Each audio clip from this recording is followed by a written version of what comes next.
Welcome to World Class Bullshitters, the epitome of pop culture. I'm your host, Jeff Hicks, and with me tonight is the one, the only, Dion Green. Baby, boys and girls, children of all ladies, I am back and at it again. Madonna, I'm coming for you. She is old and she is white, so she fits your MO. True story. True story. That man shuffling in the background is the Samoan soccer mom, Big Rig Nick Utam. You kids better go use the bathroom right the fuck now because once on the road, we're not stopping again, okay? This ain't happening. Not like last time. Not like Albuquerque. Shit. Don't talk about Albuquerque. And finally, the man who just escaped death. It's no joke. He almost didn't make it tonight, and he wouldn't have been here anymore. So, folks, Kendo Slice. Kendo, tell everyone what happened. A deer tried to kill me by hurtling itself kamikaze style through my windshield at 60 miles per hour. I escaped near death by 3 inches, which is what your dad's packing. Boom. Right there. And this one is for me. There you go. You deserve it. After a hard week of celebrating the Blues win, you almost die. True story. But at least I would have died happy because I would have saw it. Yeah, you would have lived to see the one thing you wanted to. So, folks, we are back. Tonight is episode 179 of the podcast. You're probably thinking the Toxic Masculinity Power Hour. Oh, yeah. Believe me, we're going to be going down a path we've never gone down before, but it's all going to be a lot of fun. So, before we get into the meat of the show, let's give a quick shout out to our new patrons. So, we want to thank Christian, Ryan. We also want to thank Haikon, as well as Brian Osborne. So, to our newest patrons, thank you and welcome to the World Class Bullshitters Patreon. Now, we have hinted that we are going to be expanding to other platforms, and we are. So, before anyone gets excited and jumps on over there, we have set up a Subscribestar account, but Subscribestar does not have the infrastructure, so we have not been approved. It's been days. We've been waiting to hear back. We've heard nothing. So, we have an account. It's not set up. It's not verified. I don't know what they're waiting on, but we will let you guys know in the meantime. Just stick with Patreon. We're going to upload this stuff. And once we go over to Subscribestar, we're going to be uploading a lot of the old Patreon back catalog. So if that is your first way to experience the extra bonus content that we can't put on YouTube, well, we'll give you a lot of the back catalog. So that'll be over there as well. But like I said, that platform is not really ready for the big influx of creators yet. So we're going to be working to get it all set up. And we will let you guys know as soon as it is all set up. So thank you. Now, last night, you may have missed something awesome and something fun. I know that Nick and Dion missed it, and they'll never forgive themselves. Kendo, how awesome was last night's Batman 89 commentary? It was probably one of the best commentaries we've ever done, Jeff. Yeah, and that's not just because the other guys weren't here. It's because... Oh, that's every reason. Oh, yeah. Yeah, you guys suck. Especially Nick. Let me call up Phil and Dan. No, I can't. Wait, no. Shit. Dude, I didn't have internet. I got pissed off. I called Comcast and everything. And like, oh, we're working on it. I'm like, really? You're working on it? Hurry up, quicker. Yeah, it's like, damn. If only my the Hangout app worked on my phone, I would have done it. Nick, we're just messing with you, man. It's no big deal. Well, no, things. Oh my God, Dion, are you back? Jesus Christ! Whoa, what the fuck are you talking? There you go. It's all like you're in a wind tunnel. Yeah, all of a sudden Dion was at the airport or behind an I F-18. I don't know. No idea what you guys are talking about. I okay, my bad. Well, now that half of our listeners are deaf, thank you. No, but last night, everyone was in such a great mood because there's a lot of love for Batman 89, and it made me really happy to have the audience that we had watch the movie. It was a huge success, and next to go... Well, Kendo, since you were here for both of them with me, which was better, our Ghostbusters anniversary or our Batman anniversary? I want to go with Batman, Jeff. I just think, there was a lot more... We were a lot looser. There was a lot more fun. The fans people listening at home were really into it, and we had a really great time. We talked about the movie, but we also got sidetracked to talk about other funny shit. And I think all in all, it was a great 2 hours. Yeah, I had a great time. Folks, that link is over on our Twitter, on our other social media outlets as well. So if you want to find it, go ahead and watch it. It will remain there unlisted, but it'll be a lot of fun. And you guys can sync up your movie. We got a time stamp clock. That's a word. And you can listen to it and watch the film with us. And there was never a dull moment. We always had a lot to say. So shout out to the listeners that joined us last night. You guys made it great. And the way things are going, we're going to keep doing these anniversary specials. Like I said, Ghostbusters was a hit. Batman was a hit. We got to still do Lethal Weapon 2, Indiana Jones, the whole trilogy. Yep. We got a ton to do for this year. And yeah, I know Raiders of the Lost Ark isn't really having a rounded anniversary or a 5-year. But if we're going to do 2 Indiana Jones films, why not just do the entire trilogy? Because there are no more than 3.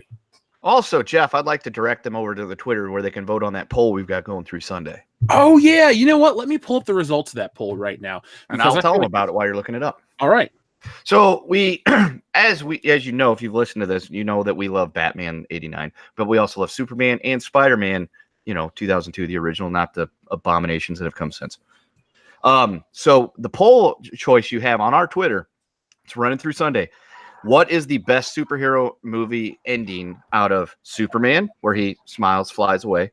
Batman, that classic ending fanfare, which, spoiler alert, should be the best one. Or, Spider-Man swinging off into, towards the camera into infinity to save crime. Or you could put other, or stop crime. You can put other, and then when you do vote other, go ahead and you tell us in a tweet what it is that you think is the best superhero movie ending. Well, I have the results as we are breaking news, live poll results. I know, right? Oh God, the only time that'll ever be said. Well, maybe if we do another poll, but yeah, only until the next poll we do. Yeah, class bullshitters. We'll do a lot of poll. Yeah. So wait, no, I don't like that one. I don't think that came out right. Let me try it again. Let's just keep the poll to yourself. So as it sits right now on Twitter, for those watching at home, you can check this out with us. If you're listening, we're going to read it to you because this is a podcast after all. So best superhero ending with 34% in the lead, Batman 89. In second place with 30%, Spider-Man's Final Swing. 24% for Superman flying off and 12% for other. Our friend the Jacobite gives his nod to the Dark Knight ride-off, which is pretty damn cool.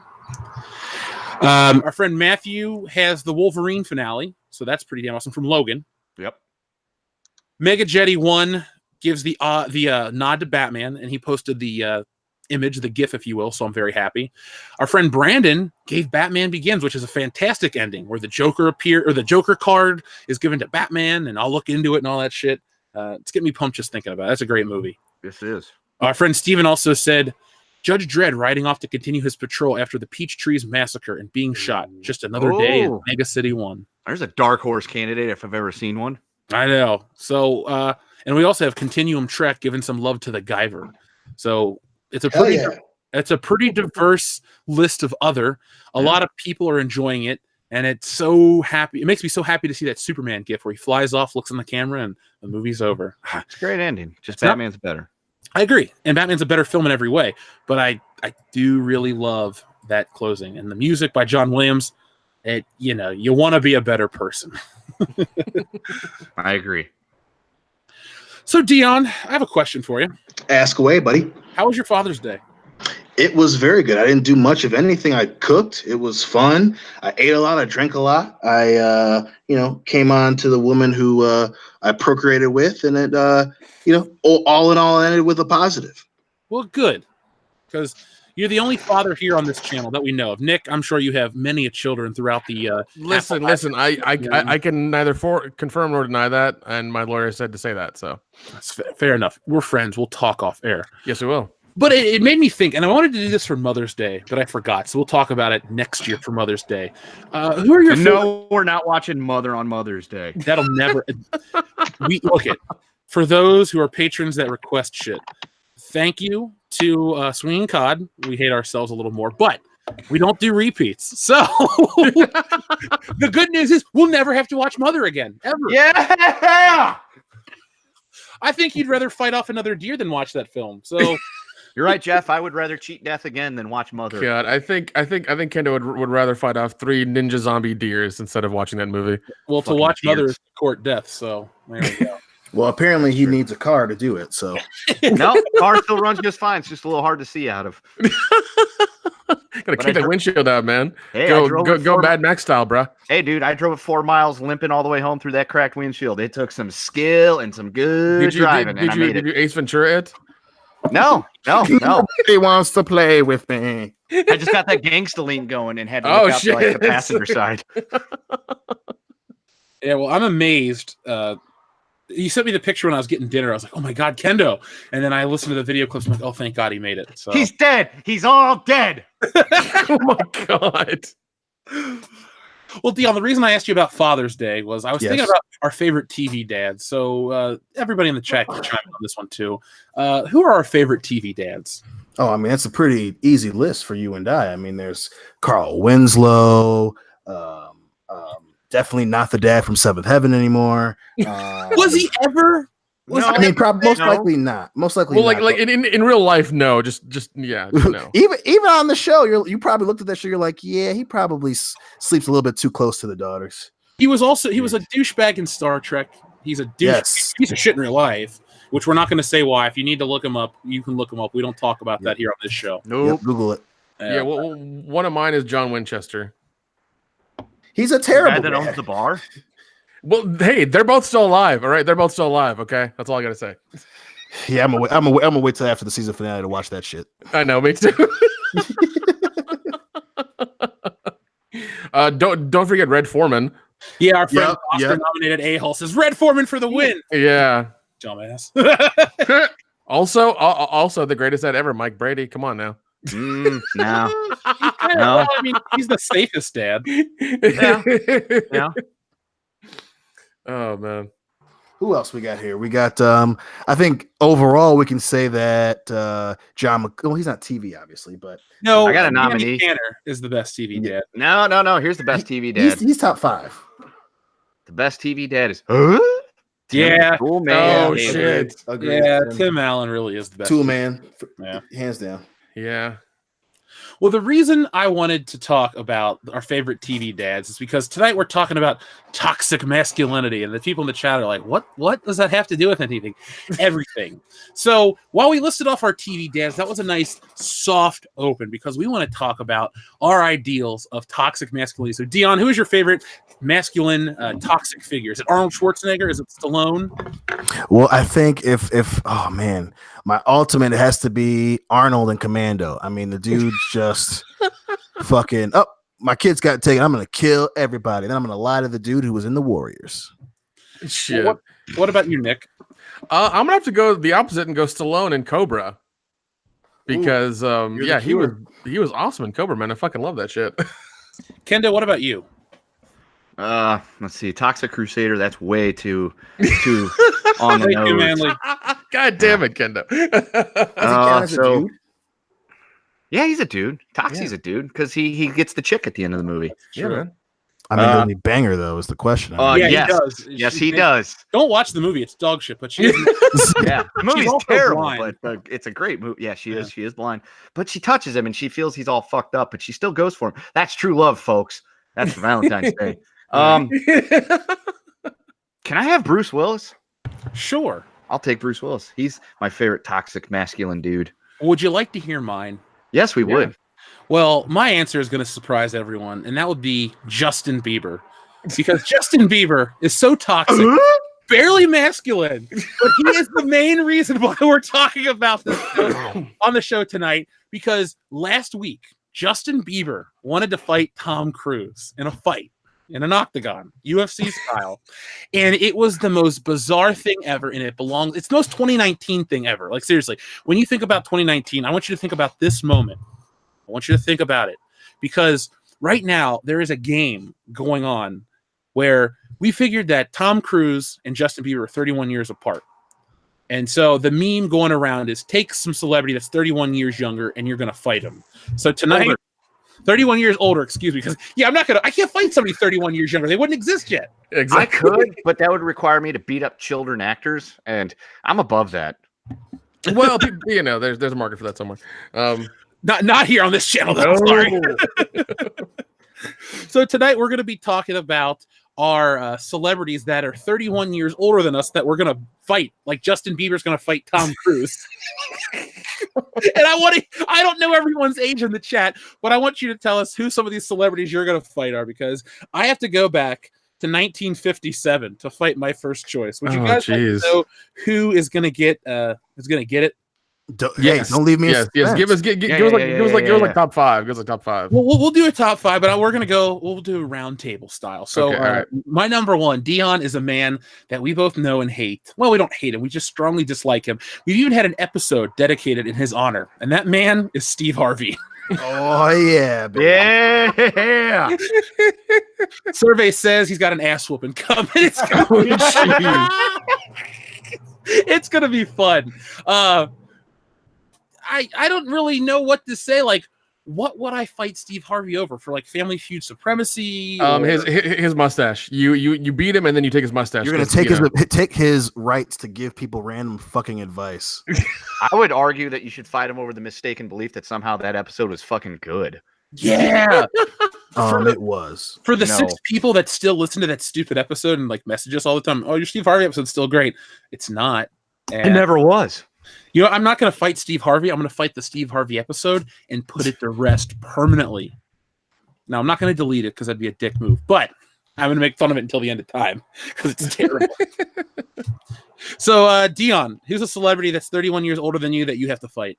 Well, I think I'm going to go in least intimidating and easiest to whoop ass. And I think it's going to go with the one, the only, the person I started the show with, Mama Madonna.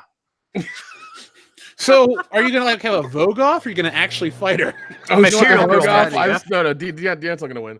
I think no matter what it is, I have a good chance, obviously, because, being bigger, faster, stronger, blacker, I think that I have the tools necessary to get the job done. Plus, she still walks around like a virgin. So I think overall, even reputation-wise, I can at the very least write a better children's book. Yeah, and I do the illustrations. It would be out in a month, and it'd be amazing. There you go. Damn right. I was gonna say she doesn't walk around. She's very bow-legged. She looks like she's had jumbo jets ran through that thing. I'm sure. I don't even want to think about that. Madonna, oh my god, more meat than a deli. She looked good in the '80s, and then she has fallen off. She's barely human anymore. A lot of hard living has ran that fucking highway down. It's just a lot of Guy Ritchie. Oh God, she ruined his career. Sherlock movies. Yeah, he's actually doing okay. He did Aladdin. Yeah, he went from coming in her to nothing in Coming to America. I don't know. There. Yeah, there you go. Oh god. Well, no, he also did that. Did he do Robin? No, he did King Arthur. He did the King Arthur movie. Dion, could you imagine a shittier Coming to America sequel than being directed by Guy Ritchie? That we probably would just quit movies. Like, oh, I'm done. I'm never gonna watch. I'm just gonna if it's the movies I got already. By Guy Ritchie, it's gonna be 2 English dudes like trying to like smuggle shit into America or steal something and take it back to England. Like that's what it's gonna be about. It's Vinnie Jones and Daniel Craig, which I'm fine with. Jesus, I'm okay with that. That sounds amazing. Yeah, but could you imagine Vinnie Jones trying to do a comedy, like a straight up? Yeah. Have you seen Eurotrip? Come on now. Yeah, but he's not in the whole movie. Yeah, but still, like I love Vinnie Jones. I think he's awesome. He deserves it. I love Vinnie Jones too, but I don't know if I can. Just don't ruin the image of what he's created. He's a badass, and Guy Ritchie would be like trying to get him to make out with him and Madonna and the fucking homeless dude on the street, and then has an inner monologue about the importance of it all. It fucked Vinny up. It would just fuck Vinny, and I can't risk it. He's also a juggernaut, so I mean that's a thing. Nick, who do you have? I'm gonna kind of do the same thing that Dion is. I'm gonna go least threatening to most badass, because one guy I have in my stat is I'm never gonna beat him. Jerry Seinfeld. Jerry Seinfeld. How could you not beat him? God, I just don't like the guy. I just really like. I've never liked the show. Anything he's done, I just like. Even your show about writing in cards and drinking coffee. Like what the fuck? Like you. I feel like I made the dumbest show ever. I feel like I'd like to hang out with him, but I hate his TV show. Seinfeld that is not for me. Oh God, I mean, even just hearing the music just kind of makes me cringe. I'm just like, just change the channel. Yeah, Seinfeld was that show that I would come on. I'm like, all right, it's time for me to turn off my TV and do my homework. So yeah, exactly. Like, it was like, all right, TV time's over, homework time. Seinfeld, MASH. When MASH was on, it was time for bed because. Or for me also was another one was Full House. As soon as the music came on, I was like, nope, time to change the channel. Oh, dude, everywhere you look. God, I hate it. I fucking hate that. Dion, that's what we're doing over New Year's. We're gonna marathon Full House. Oh, you got it, dude. I decided I don't want to go now. That's the plan to keep Kendo away. We marathon Full House. Kendo, I'll come to you and we'll watch all the Ernest movies. Okay, that's an F in the chat for Kendo on New Year's. I think we got the tank track going with me and Nick in the Ernest movies. Yeah, we'll get drunk. We'll get our jean vests on and our hats, and we'll watch them, Ernest. Know what I mean? I do know what you mean, sir. I do know. That's what you mean. right. So, according to our friend Jeff Soul, Stallone can squat 315 and bench 225. Jesus. Now or like at peak? It says it's a roided out old dude. So, Okay. I can do over 225 in bench. Can you, Dion? Yep. Isn't that just the baseline for the NFL? But then again, we're like 35 years younger than this dude. We're not in comparison. I'm just saying that's really impressive because when I'm old, I'll be like, fuck it. Yep. The bench for the combine is 225. We could still make it, bro. It's not Damn too right. late. Our knees are still good. Let's do it, bro. For the dream. Could you imagine if we went up to like the Cleveland Browns and were like, let's just try to walk on? And they're like, all right, these two guys are big. They know what they're doing. You're on the team. But it's like the podcast is on hiatus because we were in the NFL now. Sorry. I'm down for that minimum half a mil. Let's do it. Oh God, it becomes like that Keanu Reeves movie. Yeah, the replacement. The replacements. Thank you. The replacements. That's what it was. Yeah. Okay, not the replacement killers. Kendo, whose ass are you whooping? See, I'm going to go the opposite. I'm not going to go for least threatening. I'm going for the one that would be the most satisfying to beat the living hell out of. And I got a stipulation for this match as well. It's Hell in a Cell, last man standing, and I am taking down the man that needs to be beaten harder than a lot of other people, Harvey fucking Weinstein. Oh, Yeah. shit. Yeah. Payback is a bitch, and her name is Kendo, and I'm going to whoop his ass. What? Nick Foley style, dude. Right off the shelf. It's called alliteration, Nick. I know what it is. It just said don't worry about it. It's fine. So I would fight Harvey Weinstein, last man standing, Hell in a Cell. Bitch ain't getting out of my cell alive. I'm going to win that shit. I'm going to throw him off of it Mick Foley style. Hey, Dion, let's do a run-in. Remember when Vince McMahon brought out that truck to try to rip the door off the cell? Yep. You and I are just going to roll out in a truck, and we're going to rip the door off the cell, and then Kendo's going to throw him into the truck. We'll drive him off. And that's right. I want to run in by all three. Nick's going to come out from underneath the ring, and everyone's going to be like, "By God, it's Nick Utam. He's here to help out." No, he turned heel. What? No, I don't think he would turn heel for Harvey. No, I don't think actually that's not a heel turn. That was actually a big face turn. Never mind, Nick. They're not turn heel on Nick though after the match is over because storyline. I would not be on Harvey Weinstein's side. I just wouldn't. Nobody would be. No, it is. No. It's the easiest choice. If somebody you need to whoop their ass, well, him. That's okay. That's why as soon as I saw his name pop up, and I told you last night, Jeff, I was like, I got a winner. No, dude, that guy's getting covered in gasoline and been letting on fire, and we're getting marshmallows to roast on his ass. Is what we're doing. I'd also like to stipulate that everybody I'm fighting is at least 67 years old, so I like my chances. Well, mine are all 61, so maybe 60. I like your yeah. Well, even at like 40, I would still like your chances. Yeah, I'm pretty good. Well, the thing is, a lot of these celebrities that share the year of 1957, even in their prime, wouldn't be threatening. Now, some of them I wouldn't fight. Like, I'd never fight Bernie Mac. I just love that guy. He's too nice. I don't think you can, Jeff. I don't think he could rise to the bell. Challenge. Well, F in the chats, people. F in the chats. You know what? Yeah, F for Bernie Mac. I loved Bernie Mac. Yeah, rest in peace, Bernie. Dion, my next choice is a guy that you would love to tag team with me to fight. Oh, okay, let's do it. Bret the Hitman Hart. Oh, yes. Geez. Oh, yeah. I'm gonna give you an early concussion, Brett. Could you tell the listeners why you hate Bret the Hitman Hart? Well, again, I think long story for those of you who know the story of Bret Hart and why he ended up leaving the WWF mainly because of an event known as the Montreal Screw Job. One, Bret Hart is beloved and a Hall of Famer and a great technical wrestler. That's fantastic. I can admit that. But if I can admit that, everyone else can also admit that the man was fucking terrible on promos. He couldn't keep me interested if he were to fucking read a goddamn Tom Clancy novel. The dude is fucking boring as shit. Okay, he looks like a goddamn, he looks like a fucking a really shitty Meryl stripper with wet fucking hair. Always got, and I get the wet hair thing's a thing, but oh my god, wet hair all the goddamn time. And then two, he's mad at Vince. I get it. I'm not pissed at you for that. But I would have done the same goddamn thing. Like, oh, he screwed me over, and my dad did this, and my dad's name is Stu, not like the meal, but his name was Stu, and we train in his basement. That's not fucking weird at all. But we train in his basement, and I'm so good at what I do. Fucking shut up, okay? I just love the brain fart here. You're like, a male stripper. It's like, what could I think of? I was fuming with rage, but I just fucking Bret. Oh my god, Bret Hart's that great, bro, so fucking great. Bret Hart.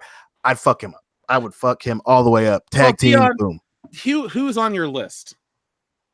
Who's your next? My next. Okay, so next up, also, number 4, probably easy to whoop ass. And again, I feel so good about this pick. Real good about this pick.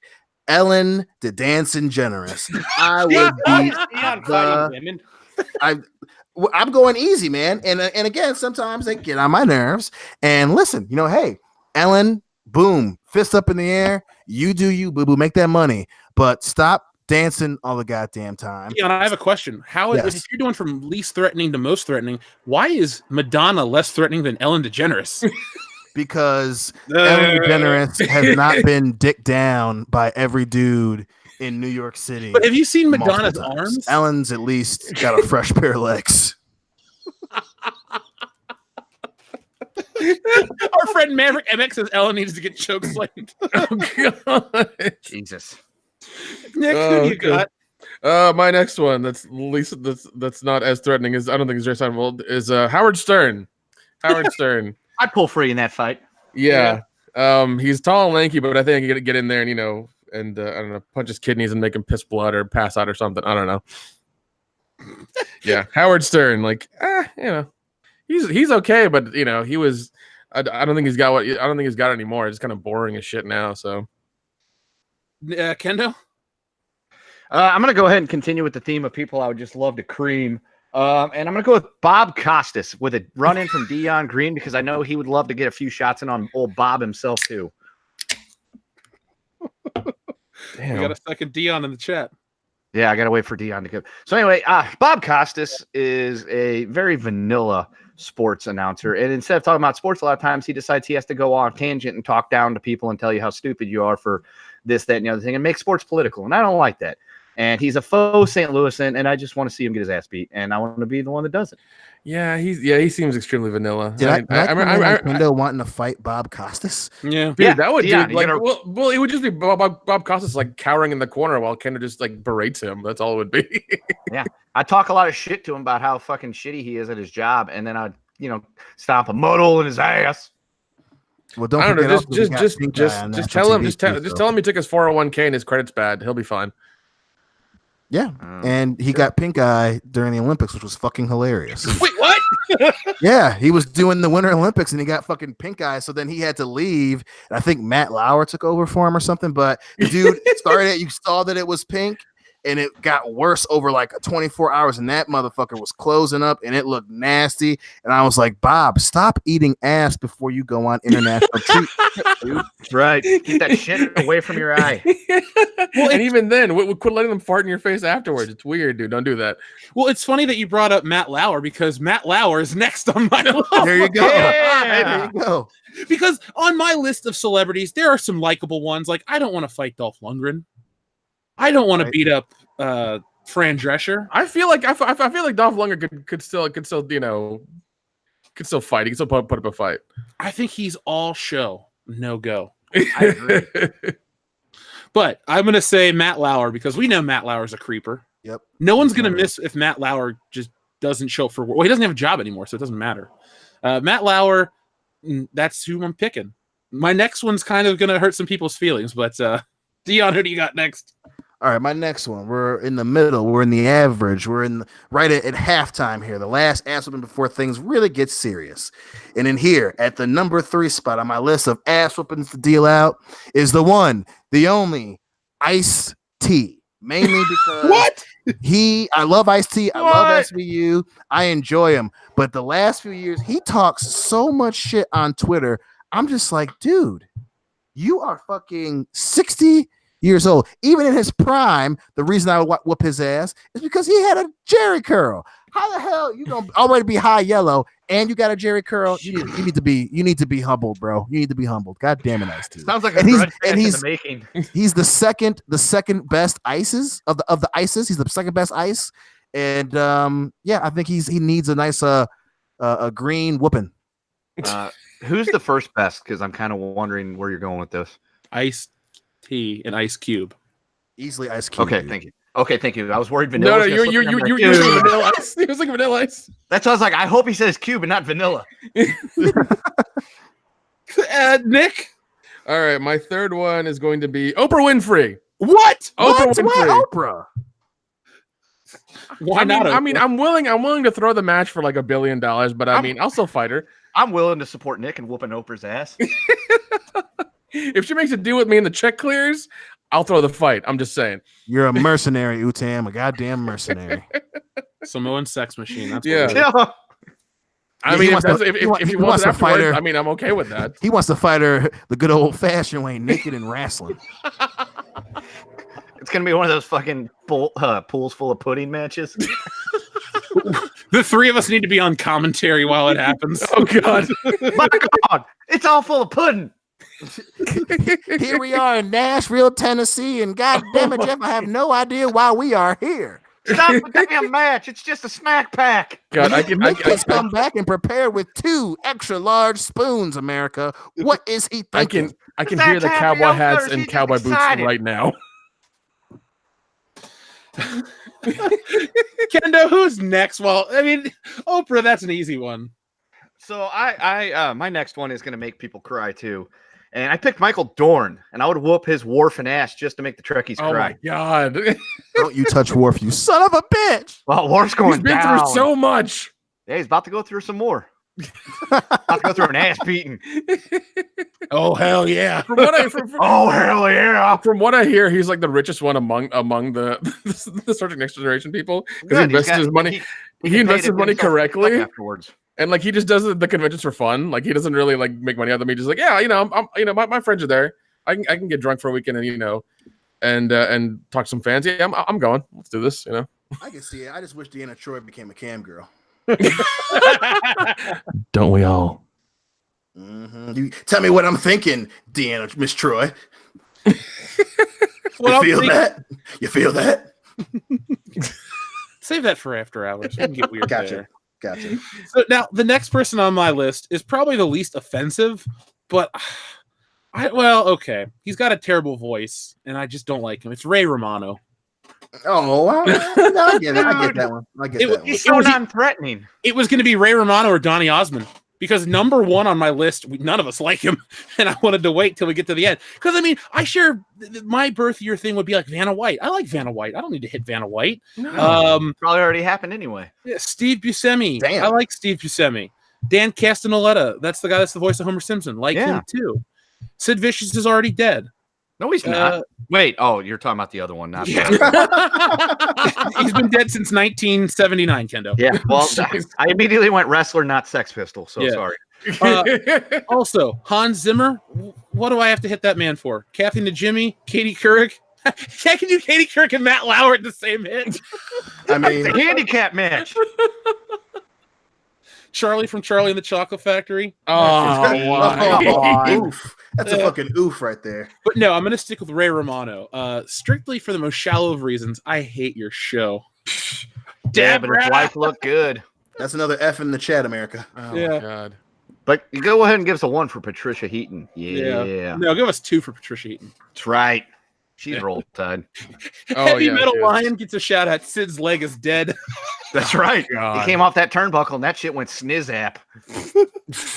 I love that video. We'll watch that on off air and we'll listen to Nick's reaction. Oh, yeah, I've seen that video more times than I'd like to recall, but every time I'm just like, why'd you do that? That's a good one. That's a great one. And he's got a fucking wrestling boot, so that was a bitch to get out of. And they finished the match. You could see Steiner, and he picks up the broken leg as the leg hook to fucking sell the He fans. would. He fucking would, that idiot. Oh, Sid knows his leg's broken. He ain't even going to try. Jeez. Dion, who you got next, buddy? All right, number 2, and this one is definitely for all the sports fans out there, and you will totally understand why, is the one, the only, guest star of Monday Night Raw, Mark Goddamn Cuban. I would love to beat the shit. I remember, I'm running in. I hate this dude so much. When he was doing that thing with Randy Orton, and Randy Orton, one of the greatest heels of all goddamn time, when he fucking grabbed Mark Cuban and ran him through that table, I was like, thank you, Randy. Fucking God, thank you. He is the type of rich dude that owns a sporting team, in this case the Mavericks, and he says we all the time. He acts like he fucking plays on the goddamn team. I cannot stand him. And then, obviously the shit that kind of came out the last year or so with his team. But oh my God, I can't stand Mark. He acts like he's the genius. He looks like the uncle who's not that type of uncle, but he's the uncle that he rubs your back a little bit too aggressively, and then he tries to play catch with you all the time. You're like, stop it. I don't want to play catch. Stop looking at me down there. My eyes are up here. Fuck you. Fuck off, Cuban. Uncle Mark. Exactly. He's got $1 billion. Yeah, cut me a check and fuck off. Exactly. Pay us not to let Dion fight you. Jeez. Yeah, Mark, cut me a check for $300 million. Dion and we'll talk him out of it. We'll talk him. We'll talk him down. We'll take him to IHOP. We'll distract him. We'll make him pass out, and you won't have to fight him. Listen, you add another 0, and then we're good. You got to dude, $300 million. If we split that 4 ways, a lot of for some reason I thought you said 1,000. I thought you said 1,000. I was like, no, that better be an M and an L after that shit to not whoop Mark Cuban's ass. We don't cheap out. We're retiring. That's right. That's damn right. We're gonna get an island and earn 20%. After the check clears, Dion, you could sucker punch him. Yeah. Oh, just give me one, America. Just give me one. Oh, don't sign anything. Don't sign anything. That's right. Nick?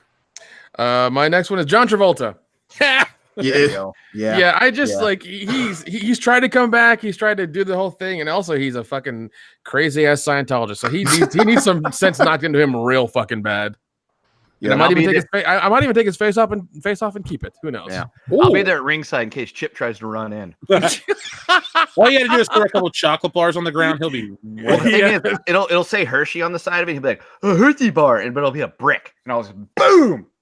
Nick, do you want to hear something crazy? That video got a copyright strike. Our old Friday the 13th Part 5 review from really 2 years ago. Yeah, I got an email the other week. It's like.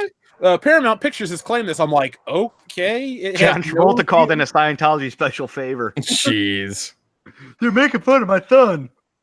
Jeez, that's retarded. But it's YouTube, so. Kendo, this is a special blood grudge match, and it's really only spawned up over the last couple of weeks. I want to fight Mike Milbury. For those of you guys that don't know, Mike Milbury is a former NHL player. He was a bit of a tough guy. And he's a Boston Bruin through and through. So for the last couple of weeks, he's been doing nothing but sucking that B cock and giving my boys no chance. And then we went there, we fucked them up, we took the cup home, and I want to fight Mike Milbury. And I want the stipulation to be it's got to be a hockey fight. Now, my skills aren't as good as his because he was an NHLer and I was a pond hockey all-star. But he's also 67, and I think I like my chances. And I can scrap. So, and I want Dion Green to be the guest linesman. Oh, absolutely, absolutely. Fine, I'll be the ref. Yeah, the ref doesn't do it though. The linesman's the one that breaks it up. So I would hope Dion would just like, all right, he's had enough, Kendo, and kind of tie him up, and I can get a few extra fucking shots. Or just like what now? We had no chance, huh? Yeah. What now? You had a chance, but you don't have a chance. You better run. Right. Look, split. And cry some more. My final choice is one that I think we'll all like to fight. And he's a man who's a director, very divisive. He really hasn't made too many good films. And he's just not that great. His name is Spike Lee. Oh, I'm going to watch because I'm sure I would get sued at some point for that fight. Yes. Oh, God, yeah. He deserves it, man. He deserves it because he said some shit in the last few weeks. It's just dumb as hell. I mean, more so than normal. But God, man, fucking deserves it. Yeah, that's my top choice. When I looked at the list yesterday to get prepared for this, I was like, well, Spike Lee. Plus, he also was behind producing Tales from the Hood too. Yeah, there's a lot of things. Like, if anyone were to say, well, that's terrible that you want to fight Spike Lee, I'm like, well, at least I didn't, punt Madonna. Well, You're not wrong there. Okay, now Dion, who's your final choice? Okay, now this one was tough. I tried to think of something that I wanted to go with someone I dislike that I can't stand, or do I want to go with a name, a big name to kind of put myself over, to put the show on top, to get us in the newspapers online, get us truly going viral, so I can be known as that one dude who beat up that one famous person that was way too old for him to be beaten up. And it took me a while. I had to stop. I had to think. I had to really, really, truly think about this, and then it hit me. It was like the sun rising in the east. And the first person that I truly can get the best of both worlds, Jeff goddamn Foxworthy. Oh my god! Shit, he's gonna fight the Fox. I would pile drive that dude until he thought that he was 5 years old, shitting his pants again. He won't be him that Owen Hart pile driver. Oh man, 100%. Not only because he's famous, not only because of, hey, I get it, you might be a redneck, has been a fucking trope for 20 years, but also because of him, one of the worst has ever happened to not only America, but to comedy in general. He's the reason we got Larry the goddamn cable guy, and I cannot let that go unpunished. If you want to fight me, you might be a redneck. What about all those terrible Golden Corral commercials? Oh yeah, that's Larry. That's reason number 2. All those goddamn Golden Corral commercials. God, I'm glad. You know what? I feel much better about my choice. Good. Like we're all picking some really deplorable human beings for pop culture's sake. We'll put it like this, folks. The reason they're getting fought isn't because they're terrible people. It's because they've damaged pop culture in many ways. Or we just don't personally like them. Yeah, well, yours are a little more personal than ours. I don't. Yeah. Nick, who's your final choice? Well, I got 2 final ones, and you'll know why I got 2 left. Okay, my next one is a man who's been the Equalizer, who's been Coach Herman Boone. Oh, come on. Who's been Frank Lucas, who's who's also acted as Malcolm X. It is Denzel Washington. Oh, okay. Why? I don't know. I feel like fighting Denzel Washington. That's what. Did you see him land that plane? You stand no chance, sir. It was upside down, bro. He is the Manchurian candidate. He's gonna fuck you up. He's also man on fire Crowe in the virtual world, bro. Dion, we're going to Vegas. We're going to the books. We're putting money on Denzel. I think you're the only ones who remember that movie. Listen, that's not the point. No one remembers the movie, but Kendo is right. We're putting money on the goddamn Manchurian candidate Equalizer. That's no. That's fair. Did you see him in Glory? Come on, man. Yeah, I did. The one tier, Nick. You can't beat the one tier. No. That was courageous as fuck. He picked up the flag and said, I'm going straight to death. And he died in Matthew Broderick's dead arms. And you know what? He's going to whoop your ass. He's also in Philadelphia, and he also time traveled. So I can't put that against him. I got money that I'm going to put right on Denzel. He's going to whoop your ass. The next guy isn't whoop my ass, but I'm going to try anyways, and I'm not going to get very far. Jackie Chan. Yeah, you're done. That's a losing situation, buddy. Yeah, I'm fucked. He's just gonna tire you out and then leave you. He's not even gonna beat you up. He's gonna pull some drunken monkey shit and still kick my ass. No, the way he leaves is he beats Nick up and then he jumps like off the side of the building, down a pole, through a fucking ceiling, through an electric fence, then backflips off the goddamn thing with a broken ankle and then just walks away singing the theme song to Armor of God. Yeah, you're supposed to pick fights you think you can win, Nick, not ones where you know he's going to beat the turkey legs right out of you. Well, I went from easiest to most difficult. That's you picked the most difficult. All right, it's like fighting Shang Tsung with your eyes closed. I could beat Goro without looking. But yeah, I saw him and I was like Denzel and him are gonna be my last ones for sure, because that's gonna be iffy. It's gonna be iffy. But no, I really wouldn't want to fight Jackie Chan because I like the guy too much. He's too cool. Like, I like him, man. Well, that's where your first mistake is. You pick somebody that was going to kick the shit out of you, and you like him, so you're going to be hesitant to hit him. And before you know it, he's just going to be karate all over that face. Oh, I know. I mean, it's almost as good. I was going to pick a dude named Blade and a zombie because his first name's Blade and he's from South Africa, so he's seen some shit. Yeah, that's probably a good call, Dion. I don't want you to die. Don't fight him. But I'd rather fight Blade than Zombie than Jackie goddamn Chan. Yeah, I wouldn't even fight Jackie Chan. Yeah, I well, don't know why I'm talking about it. I'm scared he's gonna I show saw up. the list. And I was like, all right, we got a lot of winners here. This is gonna be a fun night. So that's why I Yeah. kind of went through the list like that. So I'm worried if we say his name a few more times, he's going to ninja through 4 portals and beat the shit out of all of us. Kendra, let's just give your final choice. We can move on to the next segment then. So my final choice, I had a few honorable mentions, and there was the whole cause Jeff a problem match where I would either fight Harold Faltermeyer or Bob Zemeckis. But I wouldn't do that because Jeff loves Harold Faltermeyer, and I love Axel F too. And I don't want to fight Bob Zemeckis because if I hurt him, then we might get a Back to the Future reboot, and that's bad for all of us. And I don't want to be the catalyst for the end of the world. I want to cause it, not be the reason somebody else does it. And so I decided to go for America's Sweetheart, one of the other ruiners of pop culture and music, John Tesh. Oh my God. Entertainment Tonight, John Tesh. Yeah, you want some entertainment tonight? Watch me beat his ass. John Tesh, what the fuck? It'll be the shitty albums match where the entire thing is where there's tons of bad albums and we have to, throw each other through them or something like that. I'll just break a CD over his head and just, stunner him. It's John Tesh versus Party Boob. Party Boob all day, every day. That's right. Party boob. Undefeated. Party boob. So I think we have gained some new enemies in the world of pop culture, but I think we've entertained our listeners. And I think if we need a tag team partner, we got each other's backs. Oh, 100%. Right. Imagine all of our matches are the 4 of us versus each celebrity we chose. Well, except for man, he's killing everybody.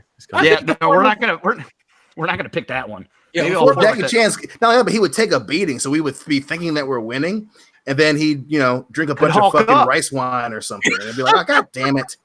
Yeah, it'd be the 4 of us versus him in like a super handicap match. We'd be kicking the shit out of him, and all of a sudden he'd Hulk up and he'd be like, you! And then there'd be a roundhouse kick that hit all 4 of us at the same time, Three Stooges style, and we'd be down. Yeah. Well, let's hear what the chat has to say, because we got some super chats we got to do before we move on to our next topic for the evening. So, folks, if you like this, let us know in the comments in the future, and we'll come up with other celebrities that we want to, lay the smackdown on. I have no shame at all. You've listened to this show, So Chewbacca 0824 Chewbacca fan 0824 the Virgin says, "Toxic Masculinity Power Hour, please, God, no." Well, It's here. Yeah, Yes. let's get it out of the way. The most toxic masculine moment is the "Dylan, you son of a bitch" scene from Predator. It's awesome. Oh yeah, It is. I think Dion and I have recreated that scene multiple times. Yeah, but you don't have the guns to match it. No, Come we on. sure don't. But you know what? We like to think we do. Well, wish in one hand and shit in the other, and see which fills up quicker. Just saying. I am not shitting in Dion's hand. I don't care how much I like him. Well, shitting your own and wishing his. Blake Weiss says, "Hello, bullshitters. I wish I could have joined you for the Batman stream, but was busy doing some training. However, in honor of Batman '89, bullshitters, gun." Thank you very much. I hope you made a montage. It's an archived. montage, really, Montage. Yeah, that's the only way to train was with a montage. Yeah, even Rocky had a montage. Dude, Rocky had multiple montages. It's true. What was Rocky's best montage? Shit. Yeah, I was gonna say 4 in the snow and all that stuff, running up the mountain. Ooh, that is a good one. I'm gonna go 2 because Rocky jumped a park bench. I don't know, man. Running up that snowy mountain in Russia seems to be a lot more badass than jumping a park bench. Catching a chicken made him grease lightning. But he ran up a mountain, Jeff. A snowy mountain. With a tree. What'd he do? He caught a chicken. He was getting yelled at by Mick. He could have caught pneumonia. He couldn't catch a chicken. Come on. He outran a Soviet era, whatever the fuck car that was, in the snow. That's not hard to do. Even Nick could do that. And he It's the Soviet era anything, all right? Yeah, but he that montage led him to beat Ivan Drago, and he must break you. Yeah, but I think like Ivan Drago is just kind of like, yeah, maybe this guy's kind of right. I'm going to throw this one. Dude, he killed Carl Weathers. He's That's waiting to tough fight. do. Look at Dolph Lundgren's got to go up against me in 2022. So Dolph, start training. Bro, I've already started. I can already beat up a 69-year-old Stallone or whatever old he is. I could take him. You're next. That would be how great would that be for a skit show? It's like each week you find an old celebrity to beat up. That would be hilarious. That'd be so mean. It'd be like the hardcore era. All we need is a referee, and one of us is always running around in a striped shirt. I'd buy that for $1. Hell, I I'd love it. watch that for $1. Yeah. Mongo Ventura says time to relax with WCBS and Earth Defense Force. Isn't that an anime? Or that's a video game, I think. Oh, okay. I thought he was calling us the Earth Defense Force, and I'm like, you know what? You're right. We are. I mean, I would take it's a video game series. So yeah, the first one came out in 2003, and I guess there's multiple of them. Yeah, there's a new one. So I always say our show's like perfect to listen to while you play video games because we're gonna bullshit for 2 hours. You'll get through the first level, and there you go. Darth Vader's disembodied shard phallus with a giant. There we go. Thank you very much. Day 57 on the shores of Mustafar. I dreamt last night of my 2 fallen friends, my balls. I remember watching hopelessly as they rolled into the lava river on Mustafar. I heard their cries as they melted. The horror. The horror. That answers the question I had. What happened? What went down first, the beans or the Frank? There you go. Now I know. Beans. Oh, always love that account. I did too. Never a dull moment. Highlight of our live streams. Yeah. Oh, Thanks for always, coming. always. Please come again. Oh, wow, won't come again. That's for damn sure. Yeah. What a hell of a pun. Awesome. Well, like we said, Kendo last time, he never repeats himself, and everyone's a hit. Yeah, no, the dude's he's like bullseye every time, and he doesn't have to repeat himself. He's great. Keep coming at us with that charred phallus. I follow him on Instagram, folks. You can follow Darth Vader's disembodied charred phallus on Instagram as well. Is it like a hot dog on different grills every time? Because that would just be gloriously funny. It's a hot dog with a Darth Vader helmet. I fucking love this already. I'm gonna go look for him right now. What's it? Is it just Darth Vader's charred phallus? Yeah, something like that. Right, Disembodied charred phallus. Logan Michael Anti Funko Pop says, Dion, look out! There's a mannequin riding a horse right behind you. Also, pop gay. I went on an emotional roller coaster with that comment. One day I'm gonna rent a horse and have a mannequin roll up to your door. Yeah, preferably fucking not. Dude, when we're over Diane's, I am now following him. Well, there you go. There you go, Darth Vader's disembodied charred phallus. Your following is growing. You got a follow Thank from you. Kendo. That doesn't happen very often, so congratulations. Cades82 or Cadis82 says, cheers to the WCBS. The Batman stream was spectacular. It was a good time. Right. I mean, we try to remain humble about certain things. Like when people are like, oh, your video is great. I just say thank you. And, I'm glad they like it. But our Batman stream was really, really, really good. I had so much fun with it. It's so much easier to talk about stuff you like and love than, oh, hey, Ryan Johnson's well, that's actually fun to talk about. Oh, yeah. It never gets fun punching that son of a bitch verbally. Too bad he's not 31 years older than me because he'd be number one on my list. Oh, yeah.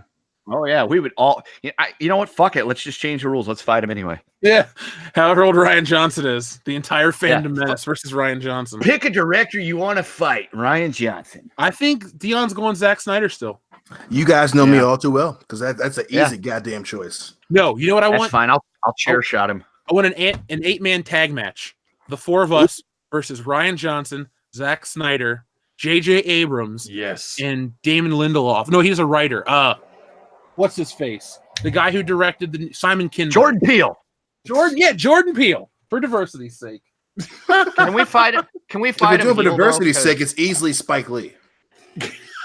Yeah, but see, Spike Lee's already done the damage. Jordan Peele's got so much potential to ruin shit. We got to stop early. Yeah. Yeah. I think I'm going to give Jordan Peele a lot more leeway for Key and Peele than I am fucking goddamn Spike Lee, mainly because of fucking ruining Boys in the Hood 2. Jordan Peele made Twilight Zone episodes that Wait, are official. whoa. There was a hang on. There was a Boys in the Hood 2? Or not Boys in the Hood, fucking Tales in the Hood. My bad. Okay, thank you. You said that, and I'm like, wait. I was like, I fucking love Boys in the Hood. Wait, there's a second one? He ruined another sequel? Yeah. It's called Men in the Hood. That's what it is. No, not Men. Actually, there was only one man left in that hood, Cuba Gooding Jr. He's the only one that got out. Whatever happened to Cuba Gooding Jr.? Did you not see what happened to him lately? Jr., that's what happened to him. Jeff, Google him, and that's what happened to him. We're not going to talk about it on the show. Okay. Yeah. I have no clue what happened to him. Not good. Yeah.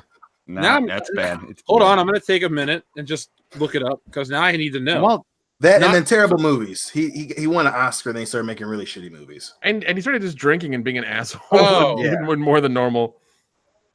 Oh man, okay. We Yeah, share Plus, one it's thing. like, I don't he like has it. like a man bun in his Instagram or something shitty like that. It makes me Oh, want to really hit gross. him. Yeah. It's like, bitch, you're 50 something. Take that down. Yeah, I mean, he was funny and he was doing good for a while there, and then just dropped off. Yeah, if anything, it's also because of Snow Dogs. I mean, come on. Oh shit! Wait, is that the one with Paul Walker? No, that's Eight Below is Paul Walker. Aren't Yeah, they the same movie? same premise, different color. That right there is the most accurate statement of the night, folks. Literally, All the credits. We're literally. done here. Yep. Pack it up, everybody. We're going home. We got it. We got it. That was episode 170. And like he's been in some good stuff too. If you look at his his stats, He like he's has been an in some Oscar. decent things. He has an Oscar. It's And like, then, what like, the fuck he- are you doing? Yeah, And but then- and Brie Larson. So Yeah, good and point. then you look at like the last 10 years of his stuff, and it's just like, what happened to you? What crack rock did you smoke that just made you go, you know what? I'm just gonna do shitty DVD movies. I'm good. he made Boat Trip. That's what happened. That's what Yeah, happened. that'll do it. That'll do Oh, it. shit. But I will give him a little bit of a pass because in the movie Shadow Boxer, he bangs Helen Mirren a bunch, which I'm jealous of. There it is. That's your dream. Yep. Yep. And then he shoots her in the head while he's still on top of her, which is weird. Okay. It's a weird movie. This just got strange and dark. I'm gonna go get another beer. All right, There all you you do. TLJ Screwjob says diplomatic sausage. Bang! It's just been revoked. Dude, how many amazing movie like Lethal Weapon and like action movie quotes could you use with just the word sausage? I'm gonna think of a couple. Oh my god. I'm too old for this sausage. Welcome to the party, sausage. Welcome to the sausage, pal. Yep, Ooh, that's yep. You like my wife's sausage? No. Yippee-ki-yay, mother sausage.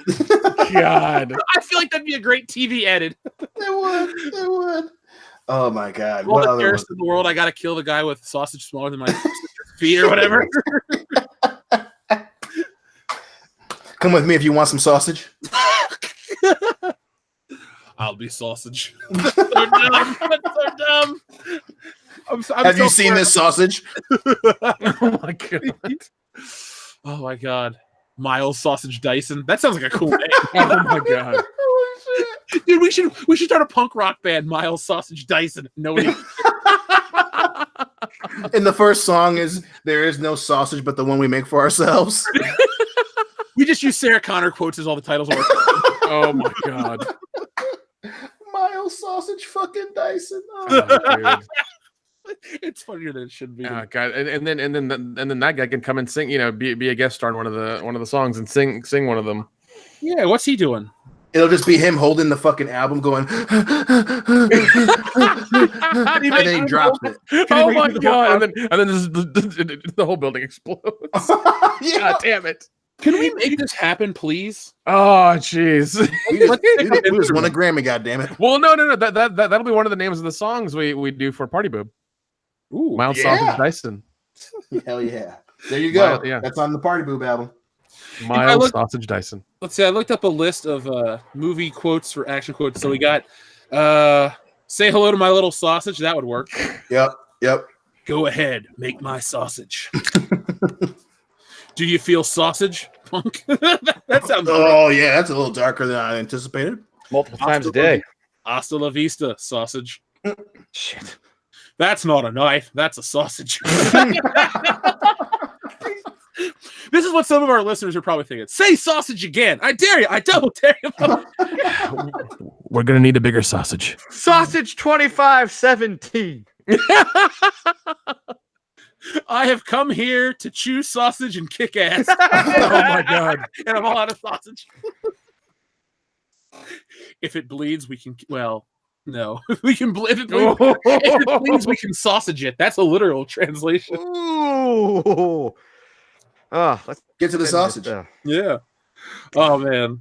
Get away from breaking sausage. The first rule of Sausage Club is you do not talk about Sausage Club. Put the sausage back in the box. Feeling sausage, Lewis. Get off my sausage. Ooh. Oh wow. Heyo. Heyo. This is my boom sausage. There we go. Oh my god. This is my sausage stick. Don't let your mouth get your sausage in trouble. God. Well, I mean, And Dion, this is the perfect one for you. You're writing checks your sausage can't cash. Yeah. Always bet on sausage, Dion. Oh my god. Yes. I love this. I love the smell of sausage in the morning. Oh, Machete don't sausage. Oh shit. But he does chorizo. I so feel it's the fine. need for sausage. Oh god. that's right, Iceman. Hold on. I Yeah, am sausage.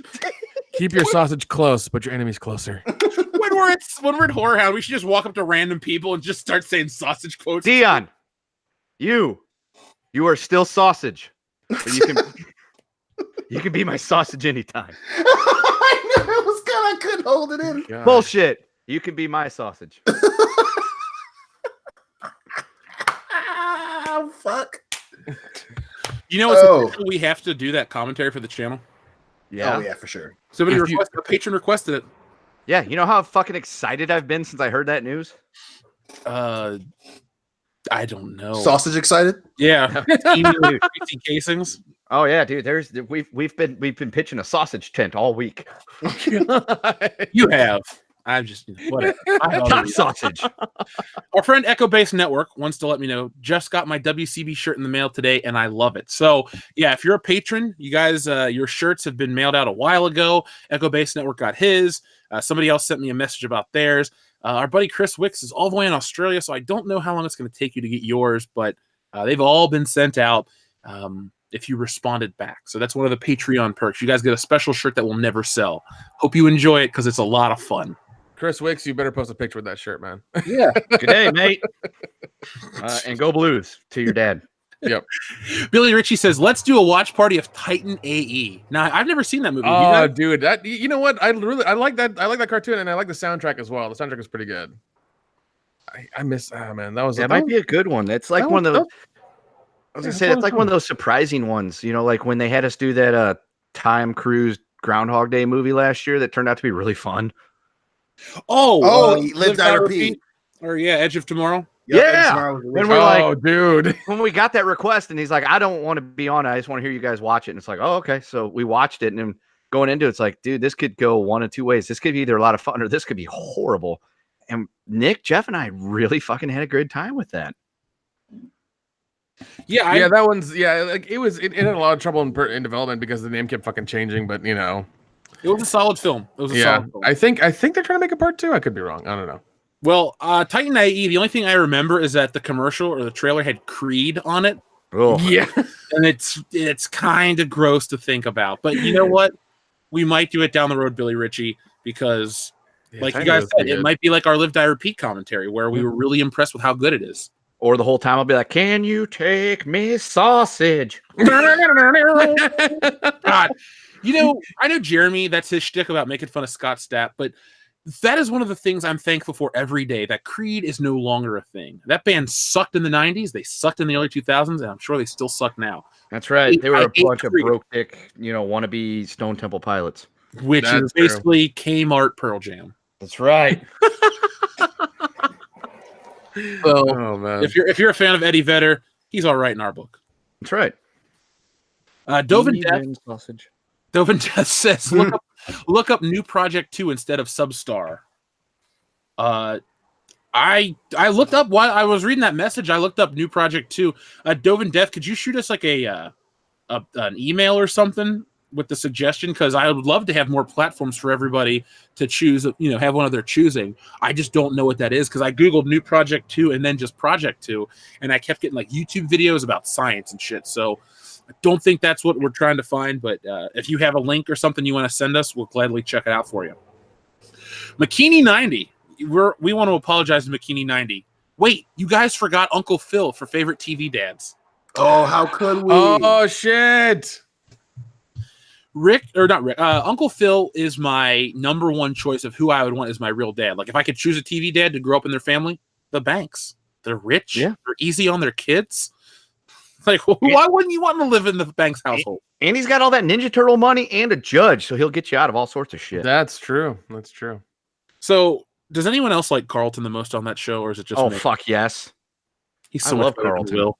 Oh yeah, I'd rather hang out with Carlton than Will. Will's probably gonna drive you down a dark alley and accidentally buy crack for you. Carlton's just gonna take you to some nerd party where you might actually have fun. Well, plus Will is just a gigantic asshole throughout the entire show. Yeah, like, I he is. love the show, but he's a dick for so many forevers. God damn. Yeah, Yeah, I love the Fresh Prince of Bel-Air. It's a great Yeah. show. It's a great show. Carlton made dance like a prick, but he's totally not. Yeah. Oh, no. And he's got a hot wife. It's a true story. Yeah. Yeah. Alfonso Ribeiro's doing well in life. That's a Yeah. celebrity I'd like to know as a friend. We got to get him on the show, yeah. folks. If He you would like probably us could. to, He's a really cool dude, too. if you'd like us to interview Alfonso Ribeiro, go ahead and tweet him right now. Say, hey, this show loves you. Go ahead and be on the show. I still think we need to try for Pierce Brosnan really hard. Oh We my could get- dude, we that'd could be get great. Pierce No, Pierce Brosnan or George Lazenby. I think George Lazenby, and I've been following him on Facebook like you told me to, Jeff, and it's been a lot of fun. He's doing a lot of cool shit. So Speaking of James Bond, I think we have an author coming on the channel on the 26th. So that'd be next Wednesday. I got to get prepared. Shit. He wrote a book on Goldeneye. really, Yeah, I would like one of you guys to at least, be my wingman on that. Or, you're all invited, obviously. But it's going to be like a live thing. Yeah. And it's going to be talking about the Goldeneye book that he wrote, which I want to pick up a copy. And we'll talk off air. I just completely forgot about that until right now. So, yeah, next Wednesday, folks, got an author coming on to talk about James Bond, Goldeneye. Dovin Death says, get a hold of Dick Masterson for info. It won't let me put D in Ick, so I used Rick. I understand what you're saying. So I'll take a screenshot of your super chat, Dovin Death. Wait, that's the wrong camera. There we go. And I'll look into that, because if that's another option over Subscribestar, that'd be awesome. I appreciate you guys wanting to help us grow. So thank you. Robbed at Fun Point. He's got a new Charlie Kelly icon. He's got the Dayman. World-class crew. Lucasfilm has officially been ousted in another lie. Reliable sources confirm Michelle Rejon is actually Pepe Sylvia. Who is Pepe Sylvia? There is no Pepe Sylvia. That's a great episode of It's Always Sunny. Did you guys, you know what Omaze is, right? Yep. Did you see who's got a big Omaze out now? I just saw one. I know Chris Hemsworth was doing one for MIB. The gang is doing one for It's Always Sunny in Philadelphia. What? I'm really gonna try. I'm thinking we should raise something for charity to try to get on that show. Could you imagine us on It's Always Sunny? oh That my would be God. so goddamn perfect. I really feel like we could fit in with them well. And another thing too, they started out on YouTube. They were doing their skits and their tests and all their shit. And look where that got them. I feel like we could transition to that. We have the charisma. I think Daniel Craig is doing one too. Yeah, I did see that one. Is it sad that I'd rather hang out with the crew from It's Always Sunny than the current actor playing James Bond? I mean, Not really. Always funny too, well, I mean, as a dude, he's fine. I got no problem with him as a dude. Him as James Bond, not a fan of. Mm-mm. But no, I'm sure he's a fine human being. Whatever, I'm sure he's a good person. But just James Bond, no, man, I can't do it. I'm sorry. Now, Robbed at Fun Point would basically die of happiness if we got on It's Always Sunny in Philadelphia. He would lose his shit. Dude, that would be so cool, though. I want that to happen. Well, let's talk off air and let's try to do that. We'll see how much you got to raise to get on there. That'd be incredible. Yeah. I'll wear a Fandom Menace t-shirt, and I'll wear a World Class Bullshitters and Fandom Menace t-shirt. Because if they tell us we can't have the word, why would It's Always Sunny in Philadelphia so we couldn't have the word bullshit? I don't think that'd be a problem. Yeah. And I'm gonna rep our brand. Yeah. I love that show so much. Dr. Coffin Nails says Cliff Huxtable is the best TV dad ever. Kidding. Okay. Thank God he said kidding in his comment. We didn't have to decipher that. Well, at least he didn't say Archie either. Well, we know Dr. Coffindales personally, so Yeah. he's cool. Victor Rios says epic toxic masculinity. Dolomite. Oh God. Oh shit. Agreed. So we got sorry, the thing jumped. We had a message retracted, so whoever sent that still, we thank you very much. Dr. Coffindales is back again and says, I will fight Dylan Minette. He's 31 years younger than me, but I'm pretty sure I can take him. Looks like a real puss, and I've got 4 inches on him. I support you, sir. Yes, we do. Now, Darth Vader's disembodied shard phallus is back. Heyo. God damn. He's got a celebrity he wants to fight. Oh God. He says, Probably I'm gonna beat on Padme's cheeks. Oh, I think you already did that. That's where the twins came from. Yeah, I think you're missing the word off. Yeah. Well, Off is what he should have done to keep from having 2 children. well, The younglings. I made younglings. do Jedi's use the Force to keep it up longer? They I would have think to. so. They I have would to. have Probably. I think mean, so. I mean, those Wouldn't blue you? pills. Those blue pills are too hard to come by. So they're just like, oh, force. That's Okay. what death sticks are. They're not actually like bad drugs. It's like Blue Chew in Star Wars Oh my format. god. So is using the Force like the equivalent of tantric sex then? Ask Sting. He would Yeah. know. Hey, And I Gordon. Oh my god. Cadis82 says, for me, it would be Mark Hamill, Linda Carter, or Rob Halford. Oh, those are the 3 celebrities you're fighting? Those are excellent. What? Come on, Those are dude. great You- people. Linda Carter? Why Linda Carter? Why would you fight Rob Halford? Why Mark? Well, I mean, I don't know. Not Mark Hamill. He's got another thing coming. He's I'm so gonna sorry. punch him right in the electric eye. Oh man, I love Mark Hamill. Mark Hamill would be the kind of guy, like, he could say some shit to me in the face, and I'd be like, I can't hit Luke Skywalker. I'd have to pull like a Bane. Remember how Bane would put his palm on the guy's shoulder? Yeah. I would just do that and be like, Mark, we have to be friends. He'd be like, I'm Luke Skywalker, damn it. And you just be like, you think this gives you power over Over me? me? You have no balls. no. Jeff would be like, I have 2 feet on you. We have I to be was friends, born Mark. in the dark side. Mark, we got to be friends. I don't want to be enemies right now. Mongo Ventura says, but Jeff, everybody loves Raymond. Ugh. Ew. Apparently not Jeff. No. I love your joke, but Thunder Robot says, thanks to Ivan Ortega, I can now say I love The Last Jedi. So if you're wondering what our friend Thunder Robots means, Thunder Robots is talking about Ivan Ortega's edit of The Last Jedi is now done officially. So if you guys want to check it out, I believe it is on his BitChute account. And he's been working on it for over a year. God, The Last Jedi came out almost 2 years ago at this point. Oh yeah, it was a year and a half ago, Jeffrey. Yeah, it was funny. My mom was saying something about you being on the show. I was like, "Yeah, Ken has been on for just over a year," and then she's like, "I think it's almost 2 years." You know what? And I'm kind of mad at Ivan Ortega. I sent him a friend request like months ago, and he hasn't accepted it yet. You have a better chance of running into him at your local grocery store than him accepting it. Really? I would like to point out how Jeff's mom knows how long I've been on the show. So I'm gonna say thanks, Mrs. Hicks, for being a big Kendo fan. I will say this though, it feels like I've known you for a decade because we talk all the time. So it's not like that odd transition period of like being friends. We never really had that. No, we hit the ground running. Yeah, and then we ran from bar to bar on a great epic bar crawl. It was awesome. Speaking of awesome, Nick, are you going to go see Child's Play this weekend? I am actually. Well, I was going to talk. I watched Men in Black and I watched Shaft last weekend. Men in Black was fucking horrible. God damn it! Wow, I'm surprised. But Shaft, I'm surprised nobody watched it. It was funny as shit, man. And it slaps the whole SJW thing out of the water. Like he makes fun of SJWs like all day, the entire movie. It's wonderful. Well, the one part in the trailer where he's got to fight this chick and he's telling his son, I guess, to go fight her, and then he pulls out his gun. I was like, I'm gonna like this movie.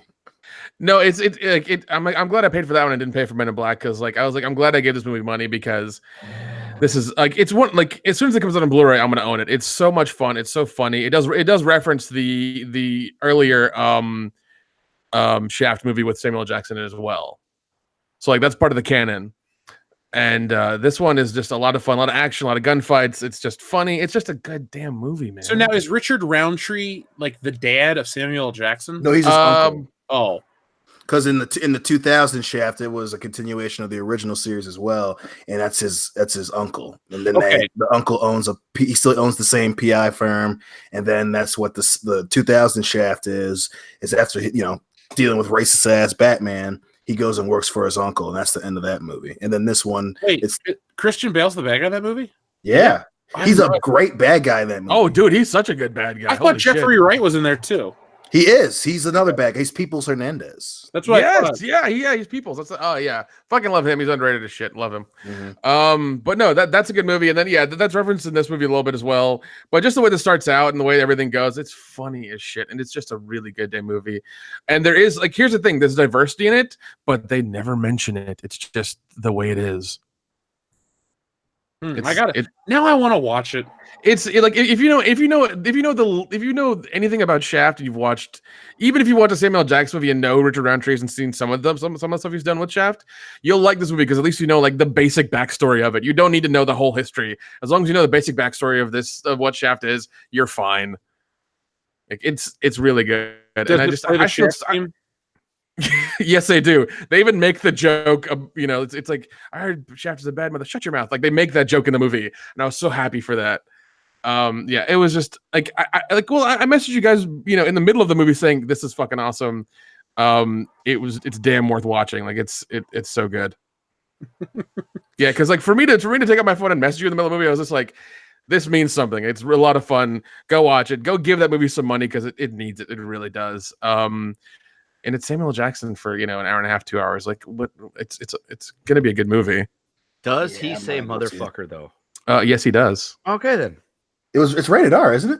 Yes, I want to say it is. I'm pretty sure it is. It has to be from what happened in it. Every Shaft movie's rated R. Let's see. Show's Hold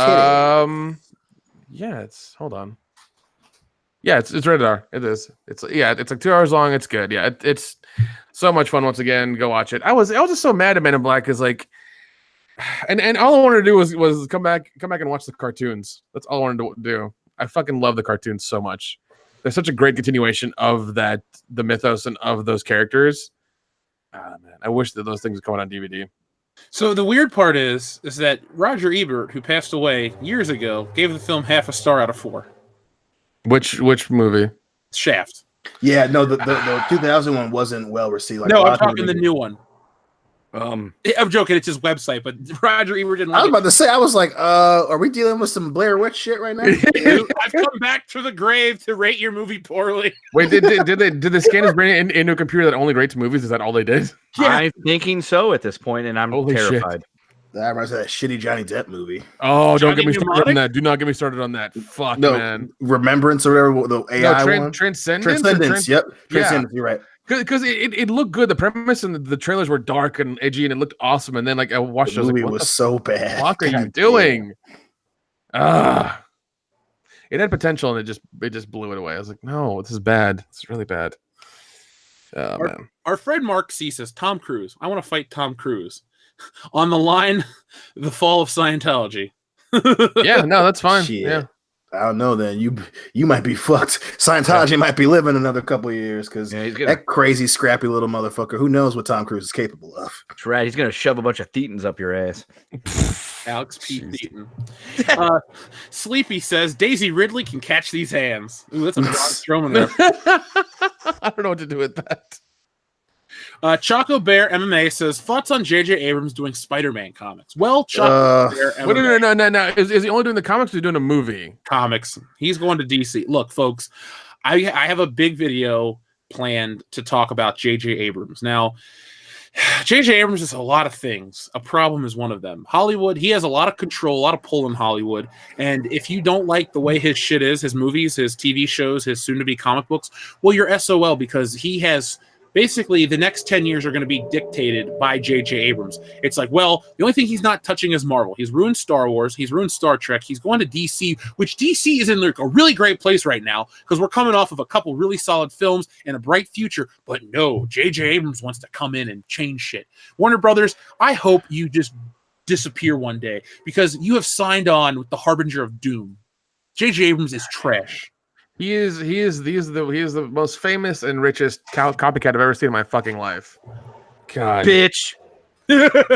Yeah, like how all he's done is copy Spielberg poorly. That's all he's fucking done. Jesus. And Gene Roddenberry. Thank you. Yeah. I want to watch old Star Trek after. So I've got a new fight to book now. So we go back in time, and me and Dion together. We go in on the night that he was conceived. I beat the shit out of that guy, and Dion takes over his mom's mystery box. No JJ. Yeah. Now I'll we're buy gonna, that for $1. now we're gonna go through Avengers time, right? So we can still have the show and everything. That's right. Yeah. It's just we get rid of JJ because Dion defiles that shit. Dion, that'll be a T-shirt. So then we have Jeffrey Johnson Abrams. Is that what you're saying? Yeah, but he's not the same because Dion. So because of him being black, he works through Hollywood easier. What? Come on, man. I don't know why you went. I don't know why you went that route. I was just gonna say, he just grows up to be like an athlete or something. He wouldn't even be born because it would be a completely different person. Yeah, it's not like mom's like waiting for just the next load to make J.J. Just like Dion, what's completely different genetics. Believe me, we're gonna get into some whole paradoxes here because like Dion wouldn't be born yet, so you couldn't occupy that space. We're not either way, folks. Coming summer 2023, Kendo Slice, Dion Green in The Load Warrior. Oh my god! I want to make that movie now. It smells like a new franchise to me. Yeah, I'll direct it. We're gonna take all the best elements of like the Lethal Weapon buddy cop thing, and we're gonna put them in the Mad Max universe. Sprinkle a little time travel in there as well. Boys, I smell an Oscar. Oh, I smell your bullshit, Foley. Angel Rodriguez or Angel Rodriguez, depending on how we pronounce it. I'm really shocked no one said Ruin Johnson. LOL. Well, remember, folks, the celebrities we chose, it's based on the age difference between Justin Bieber and Tom Cruise. So we had to go 31 years back. So I had to pick celebrities born in 1957, which, I had a lot of good ones, actually.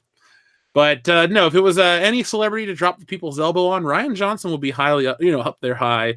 Same with J.J. Abrams. Who else? God, Chris Hardwick. Zack goddamn Snyder. Yeah, Chris Hardwick definitely.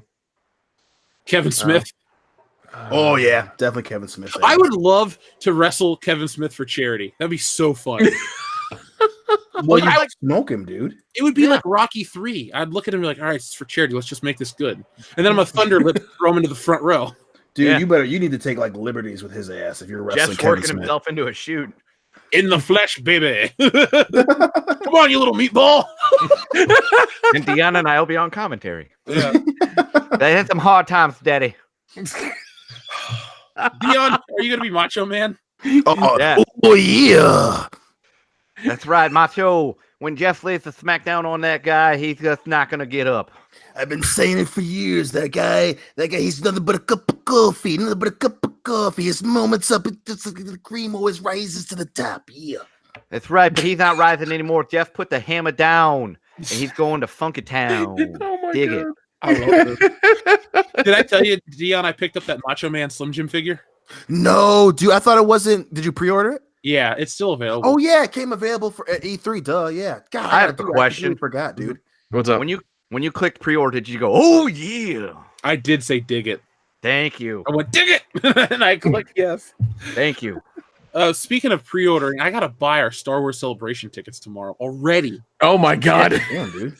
California, we're coming for you. Yeah, California knows how to party.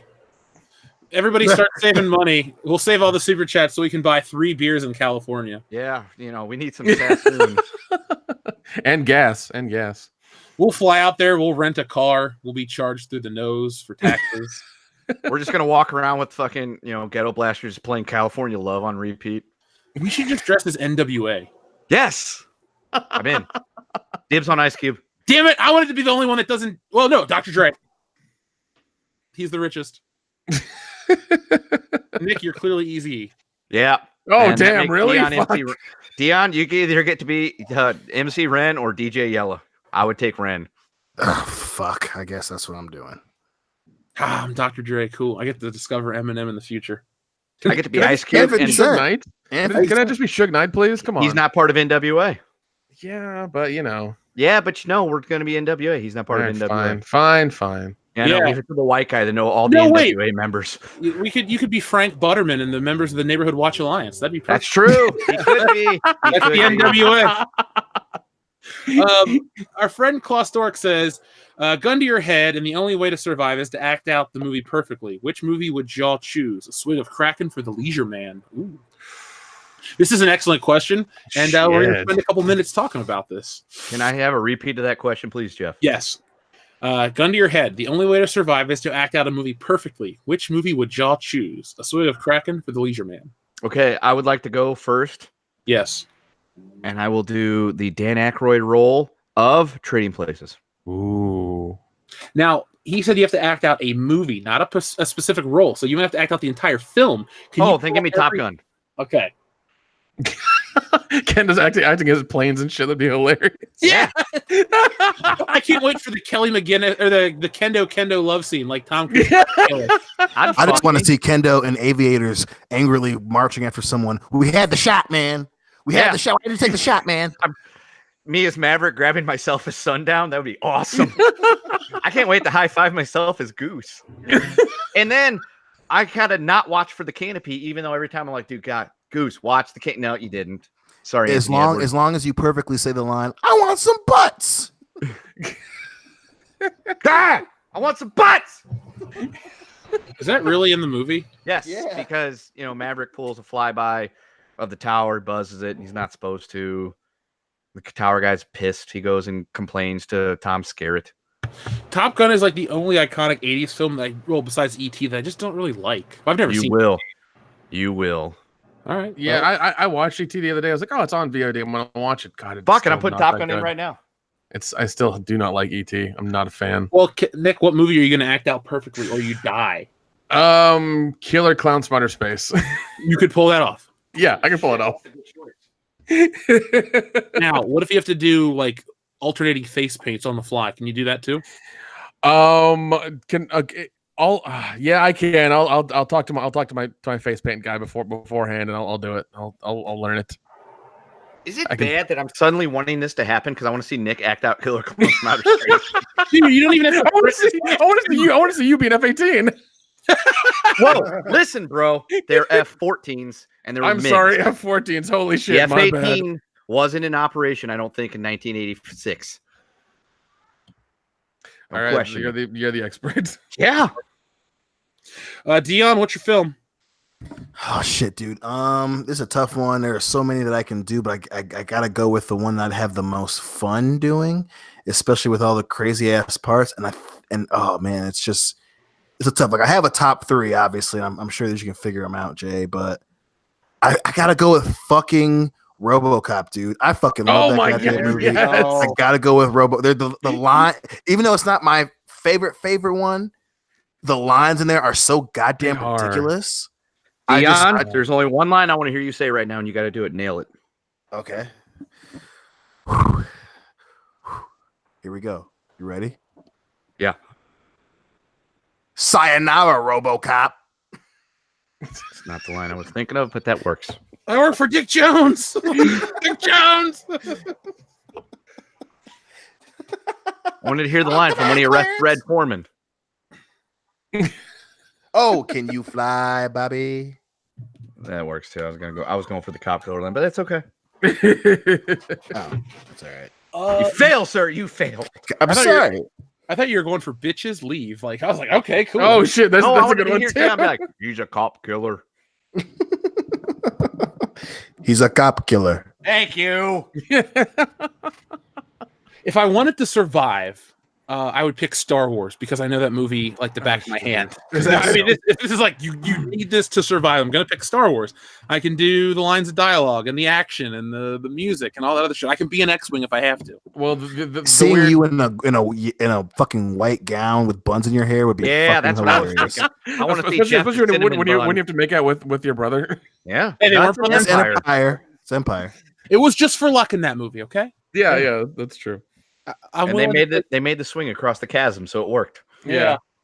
I was torn between that or Beverly Hills Cop because as much as I love Back to the Future, well, I could pull that one off too. Yeah. No, Back to the Future, it could totally happen. I could be a time traveling DeLorean. I think we should remake Beverly Hills Cop. I want to be Rosewood. I'm down with that.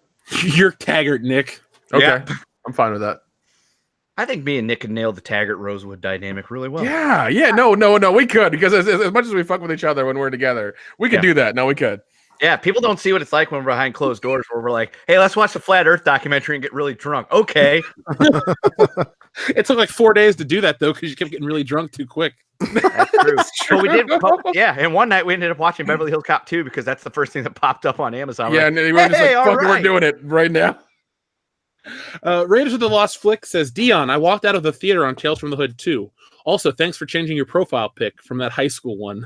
Wait, That wasn't movie high got a school. theatrical release? Yeah. Why? It did? Whoa, what the Holy fuck? shit. Who in the Who right mind would give that man a financed that? theater? If that fucking movie can get in theaters, I think any bullshit we throw on film can make it into Yeah, theaters. that's true. The room was in theaters. Yeah, but that was self-financed. That's true. Well, we have the fandom menace. We can finance the room. No, Wait. We have the resources. We can rebuild it. Can we get with Tommy Wiseau and make the room 2 the re-rooming, please? Yep, I'm in.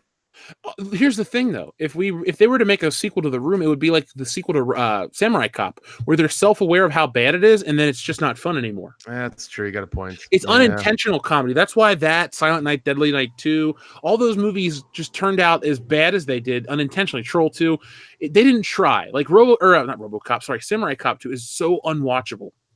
It is, yeah. Because we tried watching it. It was just like, man, this sucks. Yeah, it does.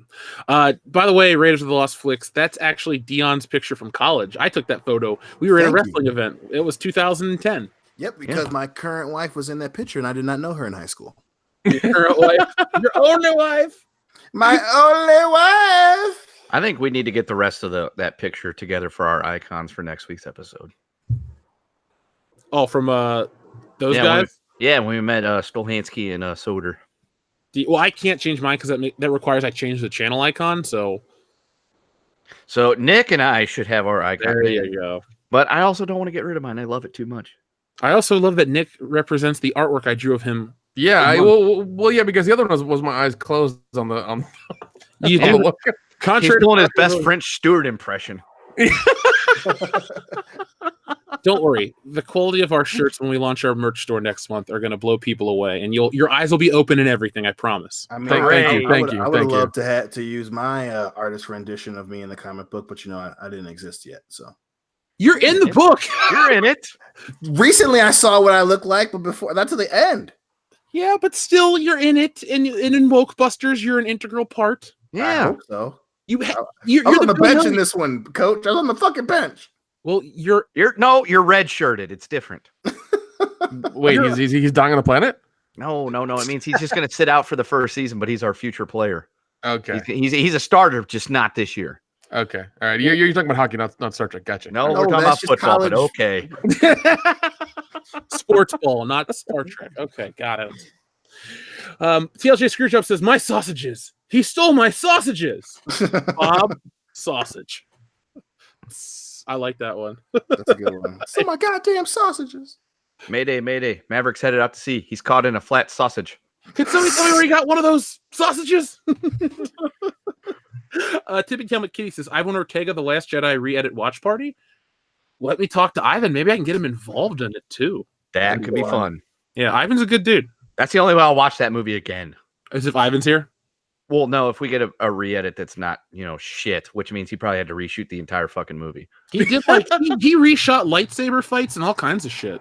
Good, because they needed to reshoot 2 hours and 30 minutes of that fucking movie. Yeah. By a guy not named Ryan Johnson. Yeah. Jesus. We got the opening crawl, we got the credits. Other than that, everything else was garbage. I don't even think the opening crawl was that good, bro. It wasn't. I'm just trying to be nice right now. No, Why? no. though? Because at least during that movie, I got to hang out with Jeff. And we got to boo the porgs, and some guy tried to fight him over bread. That's true. Pita bread, bro. Pita. Right. And then Jeff stood up and everything was over.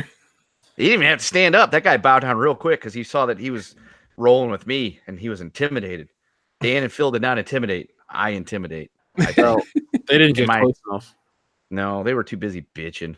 They are. They do. Bikini 90, thank you very much. I live my life a quarter sausage at a time. Nothing else matters. Those 10 sausages or less, I'm free. Oh my god, that's a good one. Fucking Fast and Is Furious. that fucking sausage in here? How the fuck I steal a whole sausage? Chief, you still got a little sausage left. The Chief didn't chew it all out. McKinney90 also says, I asked for a 10-second sausage, not a 10-minute sausage. Do you think I'm a nasty sausage? That could be on Party Move. Kendo sings sexually suggestive songs. Yeah. Sausages. So instead of nasty girl, I just call it nasty sausage. And I'll even dance around in one of those black cocktail dresses like in the video. I don't like this joint. The evangelist says, please wish me good luck on my union test. Sausage. Well, the evangelist, we wish you the best of luck. Our community has been having a lot of luck. Our one friend last week, God, what's his name? He got his job as the cook. So he did. He got his job. So now you're going to get yours, evangelist. So good luck on your union test. Before you know it, you'll be, I guess, what is it, union certified, and you'll be set, and you'll be making the big buck. Yeah, dude, you'll be all unionized and everything. Good luck to you. I also thought of a name for our production company. Okay. 40 acres and a sausage. Not 40 sausages and a mule. Oh. I'm gonna go back to the drawing board, and I'm gonna debate this one. So give me a few minutes while I get a refill and we think about it. All right. Adam Wofford, TLJ Screwjob says, now that guy's gonna get away with my sausages. I forgot the part where that's my problem. Bonus. Who am I? I'm Sausage Man. I love that movie so much. God. Now I really want to watch Spider-Man. Kendo gets to watch Top Gun, and I gotta work. That's okay. I love what I do. Adam Wofford says, stop. You had me at sausage. I love it. 007 Cloud says, I'd stunner Marvel and Sony for ruining Spidey. Dude, tag me in that fight. I want to join you, man. They have ruined my favorite character. Dude. You get a run in from Jeff Hicks, and he's like, sausage forever. So this is a good time to transition for a moment, because we wanted to talk about the early reviews for Spider-Man Far From Home. Obviously, they're glowing. What do you expect from Twitter? They gave Suicide Squad early reviews that were glowing. Same thing with Justice League was getting some pretty positive word of mouth before the film came out. So always take that with a grain of salt. No matter how good or how excited you are, be prepared that these early people get early access for a reason. It's what the shill media is built on, the early access media. These people basically have the right opinions, what the studio wants you to know, and that's why they get to see the movie early. And though we don't get early access, I'll give you probably the best, most honest review of the film out there, because one, I know the character, and two, I can allow my bias towards certain versions of Spider-Man to be taken out of the equation if it's a good, solid film. I haven't seen that with the Amazing series, and I did not see that with a part of Homecoming. There were some problems. There was still some decent stuff in there, too. I wouldn't say it's the worst Spider-Man film. That still goes to the Amazing Spider-Man 2. That doesn't even work as a movie. It's broken. It's like Ghostbusters. Well, those all come from Sony, so it's not really a joke at this point. But yeah, I mean, yeah, and also we have to actually pay. We have to actually pay for our tickets to go see a movie. So and we do it Thursday night after we've watched it, so it's real. It's happening. Yeah, I have no problem paying to go see these movies to review them. Because it's my thing. It's like, what do we have to gain if we like something or shit on it? Like, what, Yeah, nothing. We get, it's just our review of the movie. That's all it is. You can take it or leave it. We spend our money, so you don't have to. There you go. That's our catchphrase. That's why we're going to introduce ourselves for every movie interview. We spend our money, so you don't have to. I like that. That works. Yeah. Oh, Logan Michael, Anti-Funko Pop. Nick, you'll love this sausage chat. Was that the sausage? As a matter of fact, it was.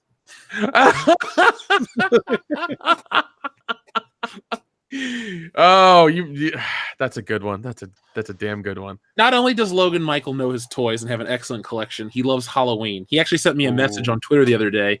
There's this Halloween action figure set, Nick, that's so rare, even broken, it's worth $80.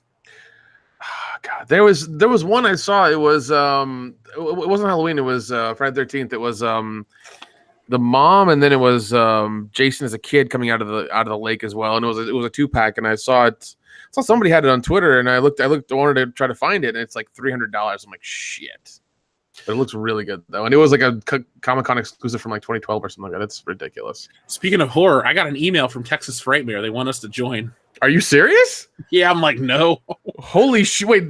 They actually emailed and wanted us to be there. I got an email about, hey, we're doing this thing, but you can sign up early right now. Oh, okay, all right. Well, see, the way Texas Primary works, and they've done this for the past, I want to say 3 to 5 years. You apply, and then they decide if you can go or not. So you gotta, and they do it really shittily to where like you may not have enough time to get like proper hotel or plane tickets or something. So it's really weird. See, for me, I like to do our shows, but I don't know if I'm ready to venture into Texas yet. That's all I can. Yeah, I feel you. I feel you. One day we'll be in Texas just for you, Logan Michael. We'll hang out. Yeah, Logan Michael. Yeah, definitely follow me on Twitter as well, man. We can talk about Halloween and all kinds of horror movies. I'm down with that. Let's see. Micah D2 says Eddie Vedder is now an SJW big time. Oh, I didn't know that. Did you guys know that? No. I know he did. No. Okay, so I went and saw them, Pearl Jam, pronouns, pal, 4 years ago on my birthday with Dan. It was the only concert that went on so long I had to leave. I was just like, please end this. They didn't have an opener. They just kept going on and on and on. He got drunk, and he just wouldn't stop singing. So, oh shit, dude! Holy shit! Yeah, it's like it's 1 a.m. Can somebody shut up Eddie Vedder? No. Yeah, Micah, I'm a little disappointed that Eddie Vedder is a huge SJW now. What else is he going to do? Make good music? No. Mark C says, Thunderdome battle, Creed versus Nickelback. Oh, shit. Yeah, but that's 2 bands enter. We don't want no bands to leave. Yeah, but wait, Creed doesn't perform anymore. So even if Creed wins the fight, no one listens to them. But they might be inspired to make a comeback tour. We can't risk that. We need them both to die. They've tried to make a comeback tour and they couldn't sell tickets for 70 cents. Oh, fantastic. Oh okay, Creed all the way. It's a win. Yeah, we're safe. Justin Mabe, sorry. Red Foreman and Al Bundy for TV dads. Ooh. Yeah. They are excellent choices. I love both of those shows. If I had to have one for a dad, though, I'd pick Red Foreman because Red Foreman actually provided for his family. Yeah. Al Bundy, you ate Tang sandwiches and fought over money. I actually sat through the first 2 seasons of Married with Children, maybe in the past calendar year. Great show, but man, the joke of them not having food got old real quick. Yeah. I was just like, can you just get them some food? And can we get to other jokes like Marcy Darcy and her chicken legs? That's right. Okay, who do you prefer, Steve Rhodes or Jefferson Darcy? Jefferson Darcy. I like Steve a lot. Jefferson. I'm going to go with Jefferson. Sorry, Dion, you're outvoted. This is a pro-Jefferson podcast. Dion, what you did was an incredibly brave thing. What you should have done was land that sausage. I thought he would have sausaged that plane. That was dirtier, but oh well. That sausage. Adam Walford says, hey, Jeff, have you seen Astartes yet? It is on my list of things to do tomorrow. I had to go. It's the Warhammer 40K fan film. Oh, okay. We got emails and stuff about it. The listeners really want me to watch it. I want to watch it. Tomorrow I will have some time. My mom's been off work with her new job schedule. It's kind of like, I'll spend some time with her today. So it's been kind of a busy last couple of days because I've been finishing up the comic, trying to make more videos, as you guys have noticed, because YouTube has been their algorithms off again. Like, first off, when you search stuff, all it's popping up is cable channel stuff. Then we were getting these weird ads and we were getting these weird recommends. And then some of our audience is like, I didn't know you guys put out any videos. I'm like, I put out videos every week, multiple times. Check them out. So yeah, that's why follow the social media. You'll especially the best thing is probably get on Twitter and enable alerts because you'll get the videos on there real quick. Or here's the thing: every Monday I put out a video. Be alerted every Monday. I have something out every week. I don't think I've missed a Monday in a while. And if I do, then it's on Tuesday, and they all come out and they're always there because I love making the videos. I love doing what we do. So I'm never gonna leave you guys hanging. Even when I got to go out of town for some stuff, I'll have backup stuff made, and it'll be, same level of quality. Mark C says, favorite TV dad, John Schneider as Jonathan Kent on Smallville. Ooh. Yeah. Better choice than Rob. Good choice. Yeah. I don't know. Rob's trying to make a comeback, and he just can't. Would anybody procreate with Rob Schneider? I don't think even Rob asked Google. See how many kids he's got a decent looking. I think it's because his wife's Mexican. She's pretty damn good looking. Rob Schneider wife. Patricia Azarkoya Schneider, Helena Schneider, and London King. Oh, he's been married 3 times. Good for him. And his new wife is good looking. Yeah. Damn, Rob Rob Schneider Oh, in shit. I Got a Good Looking Holy Wife. shit! Yeah, his wife is hot. Ooh. I feel like Rob Schneider would actually be a fun dude to hang out with. I agree. I don't think he has the ego. No, I think he just enjoys getting those paychecks. Yeah. He's like, hey, I'm actually a fun dude. Dude, she is. I'm stuck on Instagram right now. Damn. His wife is kind of like Olivia Munn, but kind of more attractive. Good for Rob Schneider. That's all I can say. It's good for Rob Schneider. Yeah, dude. Good for you, Rob. Damn. His first wife, London King. Okay, he was married to somebody famous. Cool. And then I don't know who Helena Schneider is, or Helena Schneider. Oh well. Good for Rob Schneider. I'm surprised he's pulled that off. Good for him. Yeah. Salvador says, "Give me sausage, sausage me, sausage now. Me a sausage needing a lot now. Moisten the muff button." Oh my god! Wow. That was Charlie Vine. Somebody just won the internet. Salvador, that's for you, my friend. Rob at one point is thinking, I found the right channel. I found the right channel. Yeah. You're home. You're home. 007 Cloud says, "I think Arnold yelled to Predator is the most toxic." Come on, do it. Kill me now. Sausage me now. You're one ugly mother sausage. 007 Cloud also thinks that the Predator is the most toxic masculine movie. I can see that very, very muchly. It was funny. I was watching. There's an Avengers cartoon called Avengers: Earth's Mightiest Heroes that came out. I think 2010 is when it debuted. And there's an episode where Hank Pym is doing research in Africa to find vibranium, and Ulysses Claw is trying to take over his camp to steal vibranium. And his team, he has an army team with him, and it's the guys from Predator.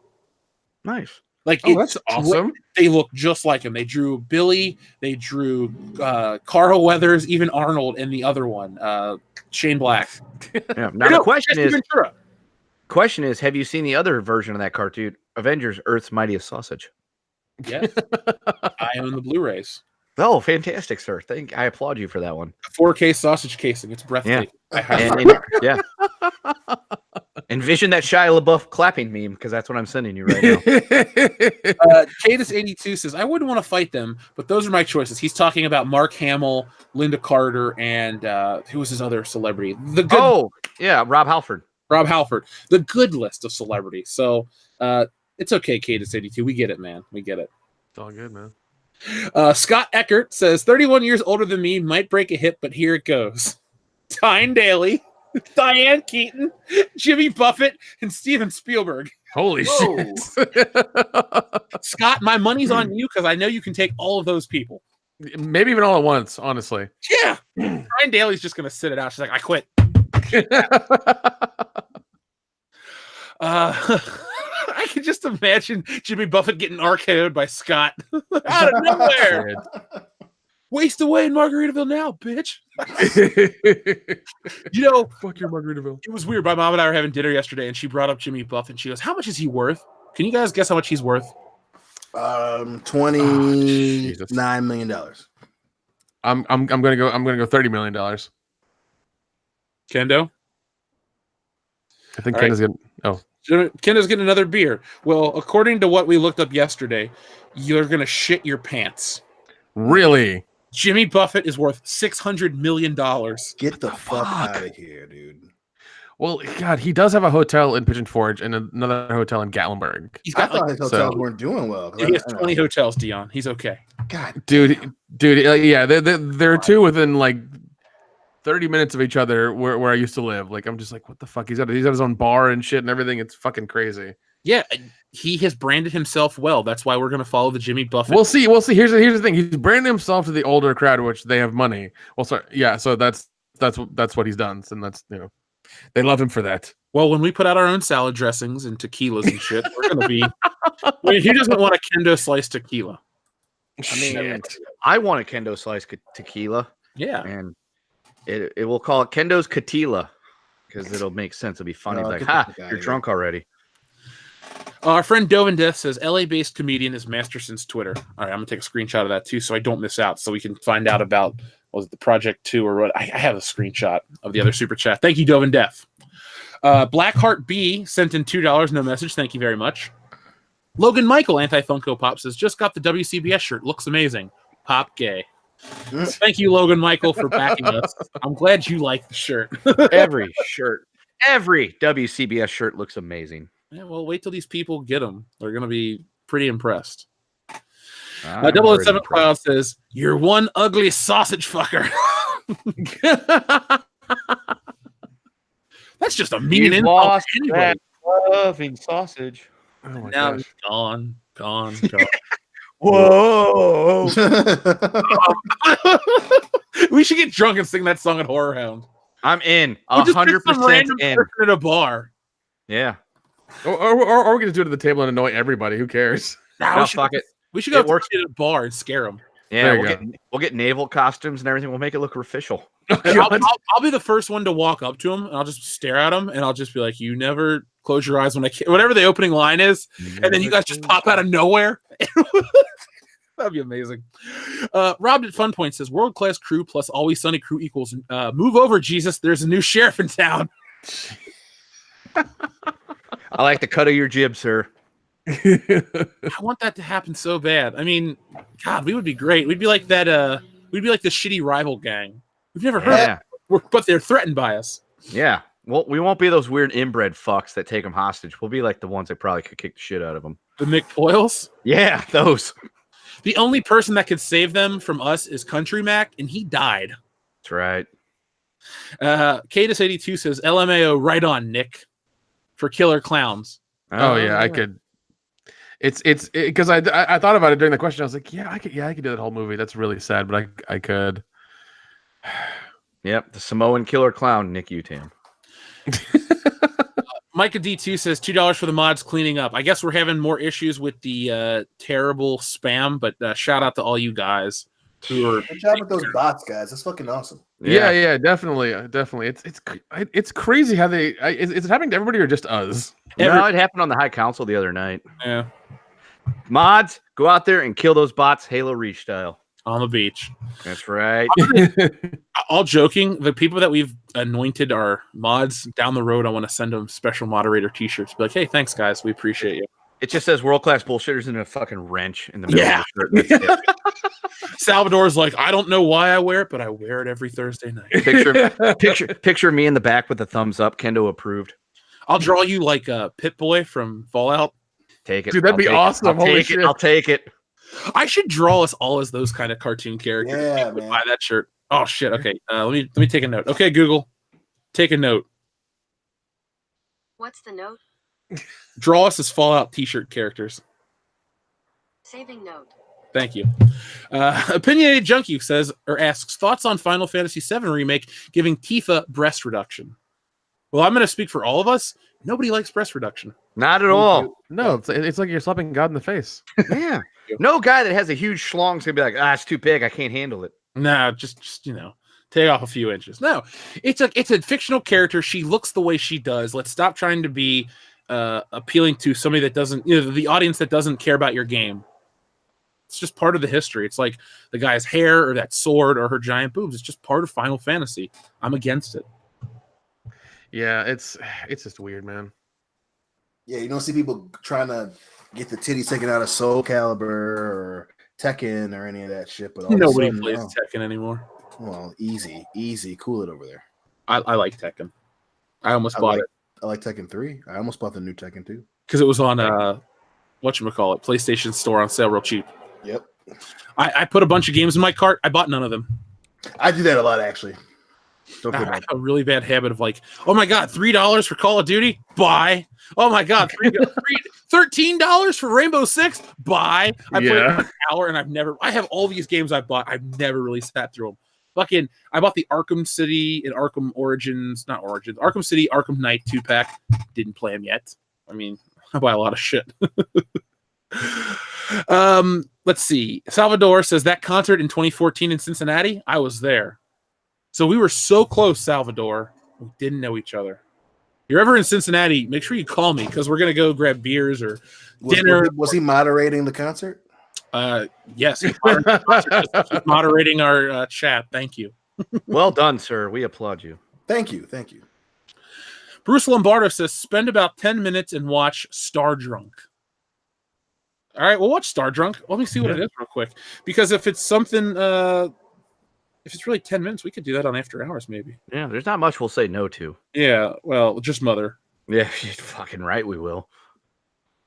Star Drunk Episode 1, a film by drunk people. I'm in. Oh my God, there's only like 3 episodes. It looks like. Okay. Yeah. That's easy to get through. The first one's 5, the second one's 4, the third one's 5:24. That does not sound like a difficult task. Deal. All right, Bruce, I'm taking a screenshot of that. We're adding that to the list. No, not Bixby shit. Crap. Sorry, I'm not a boomer. Jason Green says, an agnostic, insomniac, dyslexic often stays awake, wondering if there's a dog, horse, sausage, Dion. What? I get it. Yeah, I get the joke. Well played. Yeah, Jason Green has some gifts for you, Dion. Yeah, appreciate it, buddy. No, he sent you vinyls. Oh. Yeah, this guy actually likes you. He's a big fan. No, I know he likes me, but I just thought he like tormented me with the ideas. But I will admit the only form I will like a horse in is dead and minced up and put in a fucking casing I can eat. You'll eat a horse sausage? I'll try it. It's dead. Can't do nothing to me. Yeah, but what if it has like tapeworm and it kills you from the inside out? Well, I can always get mad cow disease too, but I'm gonna love me some goddamn steak. Dude, that'll be a skit. Dion gets mad cow disease. We have to tie him up to a tree in the backyard. Oh, God. God damn it. And he starts a zombie apocalypse. It's like, God damn it. Dion, it had to be you, did it? It had to be you. It's just him sitting tied to the post going, fuck, fuck, God damn it. Be like, wait, is he mad or is that just him? Like a more aggressive Jack Black in Tropic Thunder. Jelly beans, man. Fucking jelly beans. Mom's a whore. Remember that long time ago when I said your mom's a whore? I'm sorry. That was like 3.5 seconds ago, man. We just keep pelting him with fucking energy drinks going, yeah, dude, it's booty sweat. Drink it. You'll feel way better, bro. I need a busting up bar. McKinney90 says, man. put that sausage down now. Fucking love it. Raiders of the Lost Flicks, thank you very much. Thank you to everyone, by the way. You guys rock in the chat, super chats, everything. You're the real MVP. Yeah, the audience we have, we're very thankful for. And thanks for spreading the word. I see a lot of you out there on Facebook sharing the videos since YouTube won't do it. So like Reality's Frank and Seth and a couple other guys. I see that you guys share all of our posts, and I thank you very much. He says, just wanted to plug a Mac and Me watch party on my channel this Saturday, 9 p.m. Eastern Standard. Oh, my God. What? Wow. Holy Nick, shit. if we get a tweet from Raiders of the Lost Flicks about that, retweet that for me over the weekend. Yeah, exactly. Yeah, oh, definitely. We salute you, sir. Now, are you going to pull a surprise and have Paul Rudd join you for the commentary? Because that would be Jeez. incredible. If you do, you are my hero. Let's see. Neil Krosky sent in $6. No message. Thank you very much, Neil. Klaus Doric says, I already asked Jeff this question on Good Morning Pop Culture, but which Bond gadget would y'all like to have, not including the car? I want that exploding pen. What about you? Or that sandwich he picks up that turns out to be the lunch, because you know how I feel about how I feel about those. I fucking love sandwiches. That was that was Q's lunch. That was Q's lunch. I know, but it's a sandwich, and sandwiches are delicious. They are. Sandwiches Let's are see. good. Damn, man. When I'm shit faced. What was the question again? What's if you which Bond gadget would you like to have, not including the cars? Oh, not including cars. Oh, the fucking laser watch, easily. Oh yeah, I want to change mine to laser watch. I'd shoot people with it for fun. I think I picked laser watch actually. Yeah, that's the coolest non-car gadget for sure. Yeah, the laser watch is pretty awesome. No, Nick, you're stuck with radioactive lint since you waited so long to answer. Radioactive lint? That's from George. No, you get the fucking shoe heel tracker, you piece of shit. Shoe heel track. We'll just know where No. you are. That's the gadget you get. Nick's gadget is that weird It's dancing. like, dude why from can't I Dr. find No. these guys? They keep avoiding me. What's going on? Maybe you should turn your Find Me feature off on your phone. Yeah. No. And where are your seriously, shoes, no. God damn it. You get kidnapped by strippers again. I want to know where you went. Nick's gadget. Nick's gadget is the weird dancing dude from Dr. No, and Nick's just walking around here, jump up, jump up. Jamaica. We'll take bets on how long it is before Nick finally loses his fucking mind. Neil Krosky sends in another super chat and says, Battletoads Dark Queen, Hamhocker controversy, WCBS hot take. Have we heard? Okay, so we all grew up during the Battletoads era, correct? Mhm. Well, Yeah. correct. I know how old you guys are. So let's see what's going on with the Dark Queen from Battletoads. Because, okay, Dark Queen redesign. People seem to be angry. That's it? Is that really? No, that's DeviantArt. I was like, that's a... Wait. Okay, which one is it? Ew! This is terrible. This I'm sending sounds it over. awful. Hold I feel- on. Damn it! All right. Is this... This Oh, is... God. This looks like a grandma or like a really pissed off teacher. Here is the Dark Queen, the original, and then the new one. Oh. People are pissed off on Reddit. That looks like What some the shitty cartoon fuck? character. That looks like something from Impossible. That looks Yeah. like some new Nickelodeon like character that nobody wants at all. Yeah, I agree. That looks terrible and stupid and dumb and rated R for retarded. Dude, all the Battletoads look stupid. This game, Yeah, it's terrible. I get behind like when they did DuckTales. I bought that. Remember when they remastered it and they did all the graphics to look just like the cartoon and brought in the voice actors? Like, I'm all for remasters and remakes if they look cool in the video game realm. Yeah. Well, yeah. I mean, No. because the remastering Ghostbusters, the remastering, shit, that one Alien game that, I forget what it's called. Fuck it, whatever. Fuck it, whatever. That's my favorite game. Yeah. No, I can't stand this. Look at the video games and these great pieces of merchandise should have better looking art. You shouldn't be able to draw the Battletoads in 2 seconds. Right. I mean, these look like jokes. I can't believe that somebody signed off on this shit. The people that are the graphic designers in charge don't have any kind of artistic integrity. There's like everything modern, it feels like it's so slapped together just to cash in on the IP. And like, I remember being a kid, I would watch cartoons and I would try to draw them. Some were easier than the others, like the Clerks cartoon. I could draw those in a heartbeat because they were easy. But you would sometimes try to draw, like, I don't know, the X-Men, and you would want to get them just right, but they were hard. Like, I like when shit looks good. If I'm going to spend money on a product, it's got to look good. I'm not buying into, like, Battletoads, Cal Arts design. So, Neil Krosky, I don't like it at all. The other guys don't like it at all. It's bullshit. I mean, it's the same thing they did with a recent cartoon that came out. They made it look all like new and bubbly and shit like that, and it looked really weird. I think it was with Thundercats. Yeah, Thundercats. Thundercats, yeah. That too. It just looks She-Ra, weird. Like, Power Princess. yeah, it just looks strange, man. Just looks strange. They did it with Inspector Gadget on Netflix too. They made a crappy CGI and it looked rough. Did they really? I didn't even see that. It has multiple seasons out. Oh, Yeah. ugh. Once again, for the love of God, bring out the Men in Black cartoon, please. It's on Crackle. Only 2 seasons. There are 5 seasons of it. Are there? Yeah, there are 5 seasons of it. Jeez, I think I missed out on that. Well, not really, because I have most of them. Oh, okay. Oh. Yeah, which you guys will get next time we meet up. Yes, I cannot wait till September. Folks, we'll be at Whorehounds, Indianapolis, September 6th through the 8th.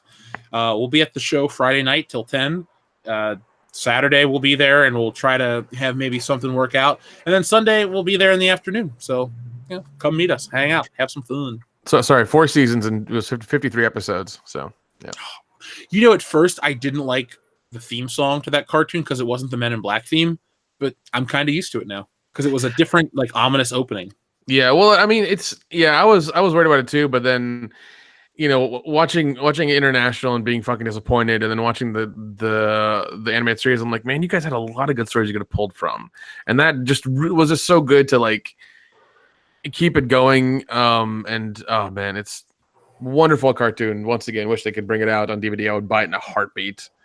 I'd pre-order that shit so quickly, but they're not going to. So I think they had one season release a while ago, but that's as far as we've gotten. I hate when they do that with TV shows and movies or TV shows and cartoons. It's like, oh yeah, set 1, great, and you watch it in a couple of days. You're like, I'm ready for set 2. Nothing. Well, they did the same thing with Pete and Pete. The 3rd season has not come out yet, and it's bullshit. You know why? Why? Licensing, because there's a warehouse with all those finished DVDs. I was reading an article about it. It's completely done. Like they made it. It's ready to be shipped to stores, but for licensing reasons, it just has to sit there and wait. Oh my god! Just fucking pay it. We want to give you money. Yeah, Pete and Pete is my favorite Disney or Nickelodeon show. Excuse me. Yeah, I got Hey Dude. Hey Dude's fun. It's got Mrs. Ben Stiller. Yeah, it's a weird cartoon. It's a weird show to watch now because I've watched a couple episodes. I'm like, man, this is a weird show. Dude, that Plex server I got access to has every episode of Are You Afraid of the Dark? Oh my god, I watched quite a few of those. I need to buy those too. But yeah, once again, like I don't know what it is, but Men in Black like has a special place in my heart, and I'm really pissed off they haven't brought it out yet. And it's just wonderful cartoon, one wonderful way to complete or kind of continue the their mythos and everything still, and just only a few people watched it, and it's nowhere to be found online anywhere, and it's just horrible. Well, you guys heard that BS excuse. Oh, it could be franchise fatigue. It's been 8 years. Oh, dude, with fucking Men in Black. Yeah, thank you. Yeah, right. No, franchise fatigue, my ass. You just didn't have to. You just couldn't fucking pony up the money to pay Will Smith. That's what it was. Yeah, don't worry about bad. Look, I hate to say this, a Men in Black film with Will Smith, Tommy Lee Jones, and maybe the 21 Jump Street crossover. Those guys, that's going to need more than Bad Boys 3. Just saying. No, it would have because I love the 21 Jump Street guys. I love those guys. Those are great movies. And if they'd done the crossover with Men in Black like that, oh my god, it would have been too much for me to handle probably. Well, in our Men in Black video that I made, I made a joke. I was like, if this video reaches 200,000 views, which our X-Men one did, so why not Men in Black? I'll do a video exclusively about 21 Jump Street and why I identify with it. Because I love Schmidt and Janko. I thought they were great characters, and I think the first 21 Jump Street has a lot to say about how society switched real quick. Like, basically, they're like the last bastion of like the normal generation, and then you got like the soy boys in 21 Jump Street. And it's like it's a really weird culture switch. But I felt like I was those two guys because I went back to, I didn't really leave school. I was out of school for one semester. But when I transferred schools, a lot of people were like that, like the incoming freshmen. I'm like, what the fuck happened? Like, did I get like super old in like, 8 months? So I look at that movie. It's funny. It's a great comedy. But I also like it hits me on a deeper level. And that's why I really like to continue to watch it. Yeah. That's crazy. There's an 8 months different, eight months difference in you going to school, and it happened. Like that was the switch. That's when it all went downhill. Like I had a crazy SJW teacher in college. I told her off. Really? Yeah, she did not like me, but I called her on her bullshit every time she said something stupid about like the male gaze and this. I'm like, what? This isn't even real. Like I sat in the back of that class, and every week she said something. I'm like, what is this? I still got to be in the class because I wrote damn good papers. Like that's if a teacher in college were to fail me for writing a paper, they're a biased piece of shit. I never did. I never got a grade below a B in college on papers ever. It's just my thing. My last teacher I had in college, I got like straight A's. She's like, you should write stuff professional. I'm like, thank you. I kind of do now, but thank you, lady. You were cool in my book. Yeah, that SJW teacher must have really hated you for writing really good papers. I did because I wrote a thing about Axel Foley and why his race doesn't define him, even though society would say today. Like I have all these fucking papers. Like I wish my old computer. Well, like I have a theory on the whole Men in Black thing and Lethal Weapon and a Beverly Hills Cop. You have the interracial buddy comedy kind of thing going on there. Uh-huh. You have it. You have it with Men in Black. You have it with Beverly Hills Cop. You have it with Lethal Weapon. You have it with Scrubs. You have it with Psych. You have it with a bunch of TV shows and movies. And I think it works really fucking well. And then you screw it up with the newest Men in Black by like, oh, we're gonna make one of them a woman, and it's just like, It's just a different dynamic how men and women operate in real life. Yeah, and I mean, it could have worked had it not been Tessa Thompson and probably somebody who had a little bit more clout, like anybody else. I like the brother, like the family nature of Lethal Weapon's a whole nother level that movies today would never do, because Lethal Weapon was what, 4 movies over 11 years, right, Dion? 98 Yep. the last 98 is the last one. Yep. Okay, so the characters and the actors all aged. Each film, Murtaugh or Riggs got closer to the Murtaugh family. It felt like a natural progression. And you, as an audience member, you went into the film and you're like, all right, now where are they at in this point in their life? Nowadays, everything gets rebooted. Everything's a fucking brand real quick. You can't follow the characters. You can't get invested. Like, I'm trying to think, like, okay, Spider-Man from 2002 to 2007, you watched the Tobey Maguire rendition grow from poor high school kid, college struggles, he's starting to get his shit together, but his relationship with Mary Jane's falling apart. Like, you grow with the character. Varying degrees of quality for part 3. I'm not here to defend it, but no other franchises really continue to give you, like, here's a snapshot into this day of this character's life, and it all feels organic. Right. Yeah.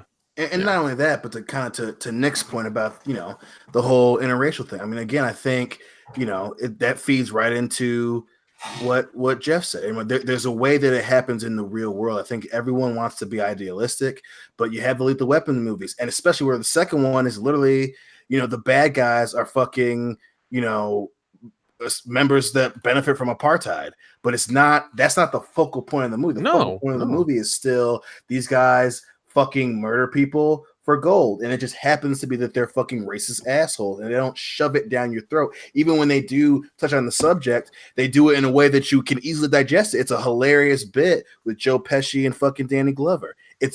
You agree with it. You're like, yo, man, fuck free South Africa, but it's hilarious in the way they do it. It's easy to digest. Nowadays, everything has to be so heavy-handed. Then you have people like Brie Larson who have no tact, who have no ability to convince people of something. Where you have movies like Lethal Weapon, like you said, they convinced you of their relationship, and it transcended all that bullshit that happens in real life.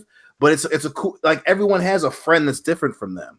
And everyone can relate to being like, yo, that's my buddy. I'd get into a fight with this guy. I get into a gunfight with this guy, and you don't have that anymore. You just don't fucking have that anymore. And it's just so hard to find someone who has the ability to write it and then shoot it and then release it where you can digest it. And it's so frustrating, man. It's really frustrating. Yeah, I mean, even in, what is it, Lethal Weapon 4, like, Murtaugh makes the whole thing about freeing slaves and helping, I think, the Chinese immigrants that were in the boat. Yeah, and it's for a moment, it's it's a thing that happens, and we even see him interact with the older Asian man, and to teach him his ways and like things like that, and like make him more comfortable in his house and everything.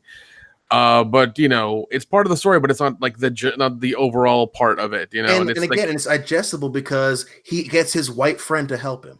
Yeah. Like, he doesn't go, you're not going to help me with this. I got to do it. I'm freeing slaves because blah, blah, blah. He has his speech, and his buddy goes, all right, you need some help? And then that's it. And then and then it's like everyone has a friend that would back your play. It doesn't matter where you come from. And that's one reason why you have a fucking sequel that was 98. Lethal Weapon 3 was 92. That's 6 years after. Yeah. 3, and it still worked. It was a hit. And it worked great. Yeah. Yeah, you introduced Jet Li and Chris Rock. Yeah, and that, folks, was the precursor. The precursor to the birth of the best duo in round, the Super Coos Bros. That's great. I don't know. Riggs and Murtaugh didn't puke all over each other. Look, I didn't puke.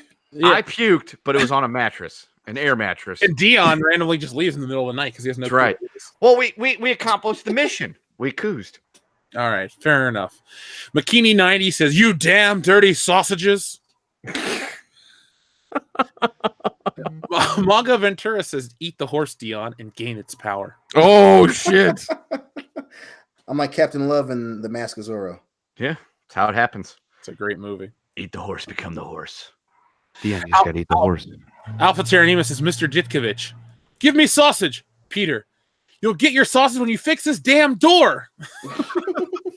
Oh, dude, did you see the Captain Marvel meme today where she goes, "Hi, Peter Parker, you have something for me?" And then it cuts to Tobey Maguire. It's like, "You'll get your rent when you fix this damn door."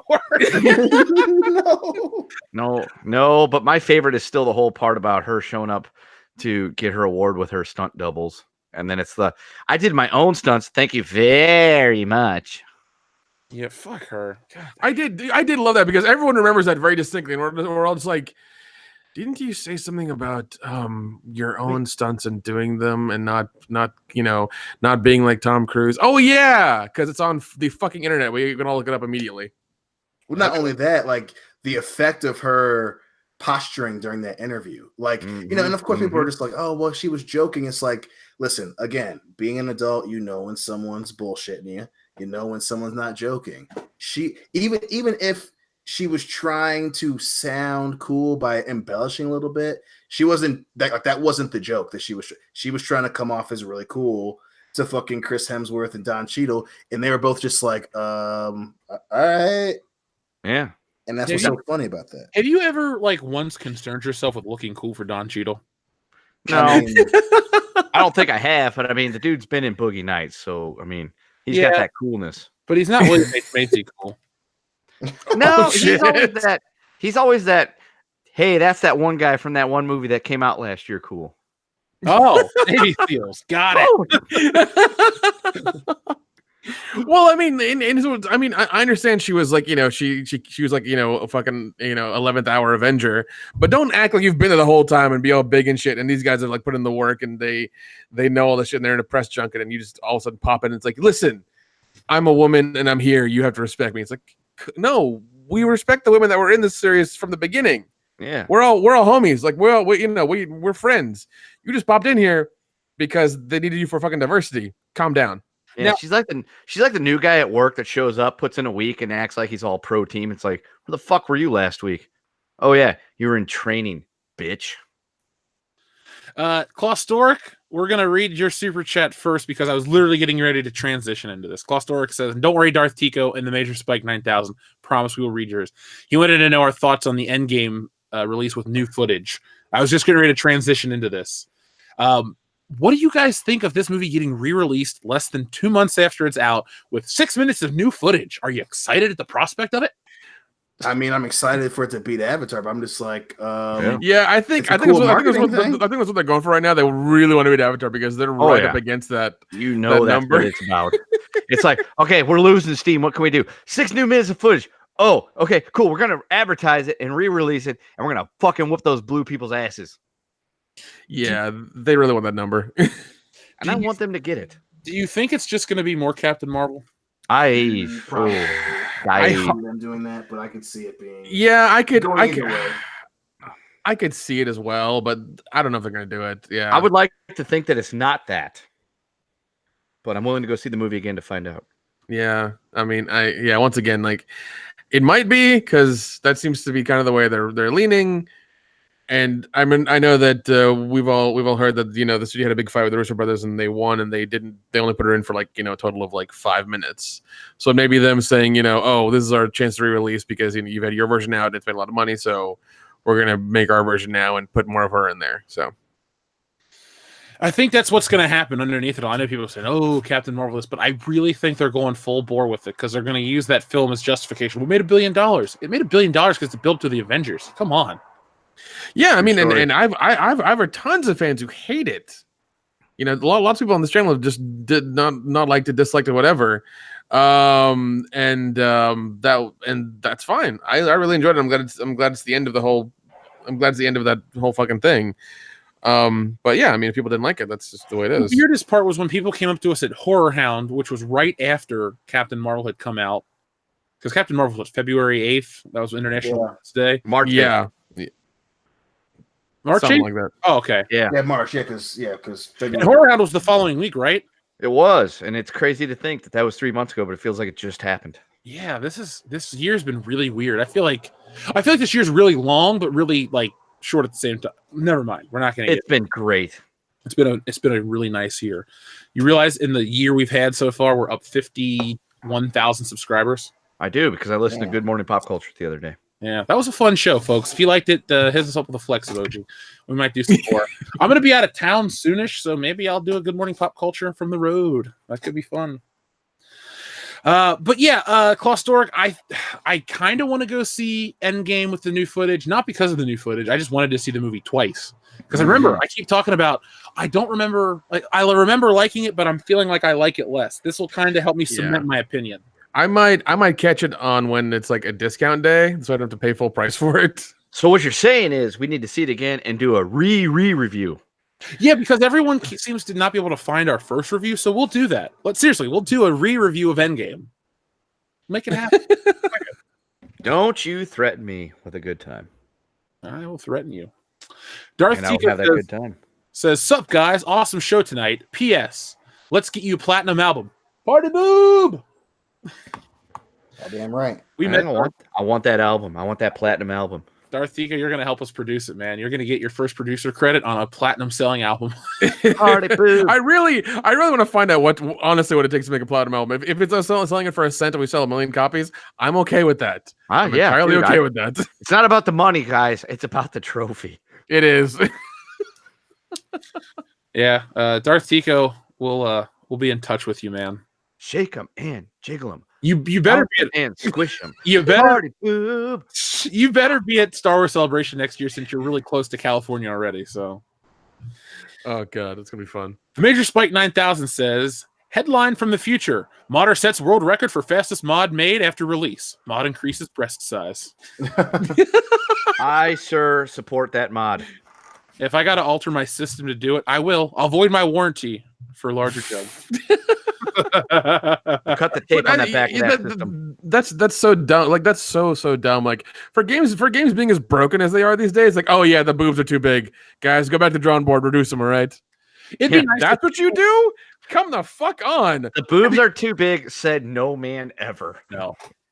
It'd be nice if these people got offended over the lack of a quality game or a complete game. It's like, oh, I'm so offended that Ivy's boobs jiggle in Soul Calibur. Yet No Man's Sky promoted shit that's not even in the game. Exactly. I chant like, oh my god, Call of Duty is too real. I'm so scared. I'm uncomfortable from this game. Yet you're going to promote the shit out of other broken-ass games. So please, internet community that rates games, the game journalists, the people out there that want to make a stink about video games, shut up. Just don't buy what you don't like. I mean, look, go. I want to say go play Pokemon, but Pokemon's cool, so I'm not going to shit on Pokemon. But yeah, don't do that. Go play. What's a shitty game that we all hate, but it's popular? Battlefield.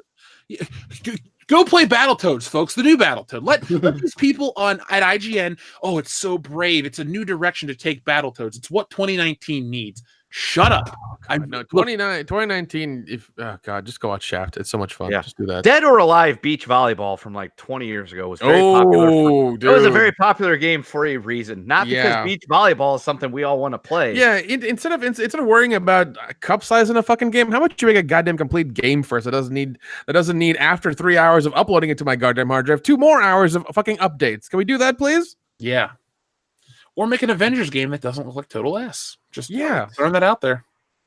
Like you're so worried about not offending some people on the internet, you make Black Widow look like a dude. We've gone so far in the other direction that everything is now ugly. Yeah, I mean, and I did love last. I think it was when Battlefront 2, like nobody bought, especially on like Black Friday. That was so fucking like great that I kept seeing pictures of just all these game cabinets empty except for those games. Or Battlefront. Made me 5. so happy that people were using their wallets and voting against EA. It made me so fucking happy. Well, the thing is, we're living in that episode of The Twilight Zone, Eye of the Beholder, where the beautiful woman's considered an ugly outcast and all the pig-faced people are in control. Yeah. That's the reality we live in now. Yeah, that's true. Have you watched any of the new ones that I got you? Kendo and I both agreed we're gonna try to get through them soon, so we can all do our commentaries. All right, I'll try to get through them soon as well and make notes. Yeah, we'll say this off air more, but we're gonna get together and we're gonna produce a lot of our extra content so we can just have it back cataloged. How does that sound? That sounds good. Let's see.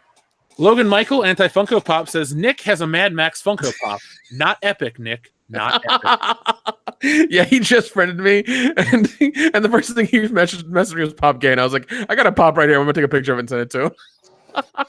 I mean, my Axel Foley Funko Pops, Logan Michael, I have no apologies for. Yeah, dude. I did it just to mess with you because I love to mess with you. Like taking the picture of Jeff in the Funko Pop thing at Star Wars Celebration. Like I was like, Jeff, take it right now. Yeah, that was for you, Logan Michael. That was. We think about our listeners all the time. It's like, Logan Michael hates Funko Pops. Let's say we were just about to leave, and I was like, Adam Jeff, Shahan you're gonna loves do it. dogs. Mm-hmm. You know, it's funny. He was supposed to come to Celebration, and another thing, I bought him a Dachshund thing as a gift for all the shit he's done for the channel, and he didn't show up. No, he didn't. Because I remember that. I had it, and you were like, "This is for Adam Shahan." I'm like, "He'll love this." And he didn't come. Thanks, Adam Shahan. We still Speaking of fans, George Strait was somebody I could have picked tonight to fight, and the only reason why I would have done it was just to make Chet cry. Because I would beat the hell out of a country musician. He'd be like, "Oh, but there's a tear in my beard." They'd be like, "There is now, bitch." There's a blood drop. I just whooped the shit out of George Strait. Take you home, country road boy. Kendo, speaking of shitty country music, did you come up with your 6 degrees of separation for Billy Ray Cyrus's mullet yet? Dude, I tried really fucking hard to get Steph Curry to Billy Ray Cyrus. So I have no connection except for I can try again next week to keep going down that rabbit hole, or I could say Steph Curry probably fucked Miley Cyrus because it seems like most of California has, and she came out when he had the mullet. You know what? I'll allow it. Dion, Nick, you're next week. Okay. And then I'll close this out. So that's how we do our 6 degree. Somebody on our Batman stream last night did it though. Remember, Kendo? Yeah, because we did the 6 degrees of separation between Batman 89 and Billy Ray's mullet, and they pulled it off. Oh my god! Like, holy shit! Because that's the stipulation. It has to be Billy Ray with the mullet. Yeah, And that era of him. So we're talking early 90s with his achy, breaky, broke dick heart. Which, by the way, is our next platinum single after party. You broke dick heart. Yeah, if you listen to the live stream last night, you heard about achy, breaky, broke dick heart. Mongo Ventura says, unless they have Ant-Man fly into Thanos' anus or Thanos, I'll probably pass on seeing Endgame in theaters again. Wait. Would it be a space Thanos anus? So it'd be like a Spathanus? Oh, Brian Lake can handle that. You like that shit? That's a triple compound. That's like extra special. Downloaded in 4K. Just for Phil. Yeah. And finally, our friend Alpha Terranema says, one more year of class and I'll be ready to found the game developing division of the Fandom Menace. Who's with me? I'm with you, man. We're all with you. As long as you make complete games, I think it'll be fun. Yeah. Alpha Terranema, honestly, if you ever do that, you should help us create a WCBS side-scrolling beat 'em up, kind of like a like Battle Bad Dudes. Yeah, Bad Dudes. Oh, dude! Could you imagine? It's like, we go from 1 year. When we started out the show, like 8 people listen. Then we had a couple years of growth. Then we had this huge explosion, and then like a year later, we're in a fucking video game. Yeah, dude. All right, listen, Alpha Terranema. If you just completely rip off the Ninja Turtles arcade game, but it's us, I will throw every cent I have at you to have not only the arcade game, but the video game version, the posters, the T-shirt.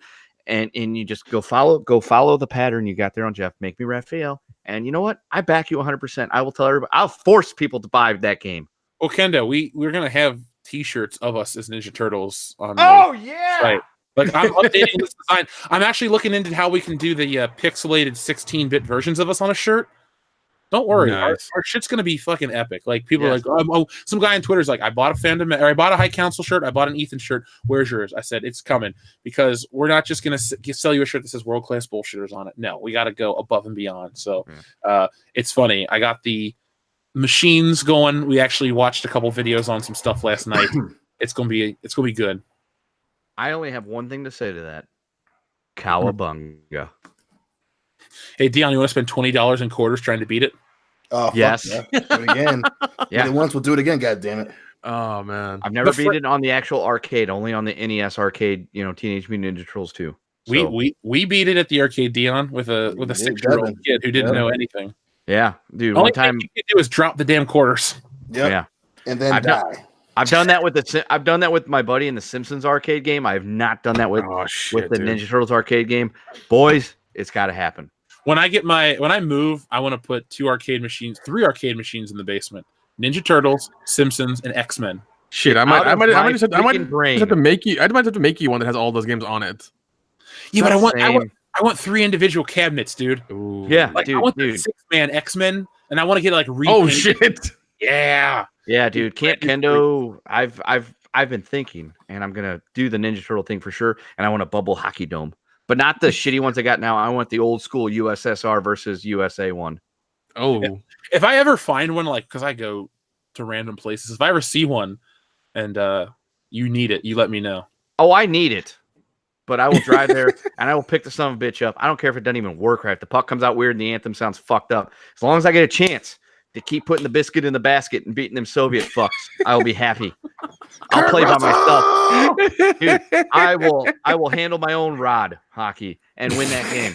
Yeah, you like how I made that pause there? Yeah, suggestive and shit. But I've wanted those ever since I was 6 years old at the bowling alley and played it for the first time. I was like, this is the glorious thing I've ever seen. This is it. I must have this. It will be mine. Oh, it will be mine. Oh, yes. It will be mine. No stairway. Denied. No sausage. Denied. If you're going to sausage into this. The Framinator says, hello, fellow hate mongers of the Toxic Brood. Oh, that's an EFAP joke. I had so much fun on that show. One day, I'll go back. I haven't talked to him all in a while. Talked to Robot Head, though. That dude's cool. So, folks, give Robot Head a subscribe and follow him on Twitter. He's a good dude. And finally, TLJ Screwjob says, is Brian Lape a big fan of someone before WCBS? Or no, he's a fan. So, Channel Dad Brian Lape, he's in the chat, or he was earlier. He found us early on when our podcast probably had 60 or 70 subscribers. And he is local to me. So he was listening to the show. He heard me talk about something. So I was like, yeah, Jungle Gyms. So I'm just like, oh, he's like, oh man, you guys are local. So I would always shout out Brian Lake because I know he was local and he was listening. And the funny thing is, he lives maybe 30 minutes from my house with traffic. And the first time we ever met is we drove to Atlanta, 8 hours away from where we live. Oh shit, yeah. And Brian Lake was there, and I'll never forget. I said to Nick, like, because this theater sold booze, and I was drinking a bottle of wine, and I said, we're going to meet a fan. I better have a glass for this wine. I was so concerned with not drinking wine out of a bottle in front of this guy that drove 8 hours to meet us. Now I don't. Now I just don't. Yeah, I was going to say, now we don't give a shit. Fans have met us, and we've been shit-faced. We're like, hey, what's up? Dude. Yeah, dude. Pictures, sign that shit. That was such a, I got to remember it now. That was such a weird day. Such a weird now day. It's like late. We get him a hotel room. It's like, hey, we're going to eat pizza and like not change. We're just sitting in basketball shorts, drinking beer and eating, delicious pizza from Luminati's. So Lape's one of the guys. Yeah, dude. The funny thing is, I remember when you guys were gonna do that, and I was all fucking jealous and shit. I was like, "Fuck! I wish I could go to Atlanta and meet those guys." Now I'm friends with them. Be glad you didn't go to Atlanta. The only trip not the only trip, but the trip I wish you could have joined us for would have been our Florida house. But we're gonna do that. Yeah, dude, definitely. That was a lot of fun. That's next. My shit just cut out. Oh, I just said I wish you would have joined us for the WrestleMania trip in Florida. Okay, yeah, I heard. I wish you would have joined us for. And I'm like, what? What's he saying? Is this a dramatic pause? But I was there for New Orleans, dude. I drove all night to hang out with you guys. New Orleans, and there was several deer on the side of the road. I'm like, don't run out in front of me. And then 8 months later, one did. Well, obviously that one didn't get the memo. Oh shit, so, you're right. It's been a year. It's been a year and several months. God damn it. God, New Orleans feels like it was last week. I know. I was out again and I saw Zatarans and I thought of New Orleans and how I want to be there. Yeah, dude. Today I ran into the store to grab my day 9 party fuel, and they had those the voodoo chips from that company that makes and I was like, voodoo. Oh god damn it! I wish I was in New Orleans with the guys. But then no, I drove home and almost was killed. Well, I'm glad the word almost happened. That's right. A few inches to the left. I'm gone. But if you just right, you miss entirely, Coach Bombay. Logan Michael Anti-Funko Pop says pop gay. Well, thank you very much, Logan Michael. I'm going to make deer. Oh, I want, deer are. Fuck deer. Yeah, who can get offended? Vegans? I don't know. Darth Pico says, the Bambi support community? I don't know.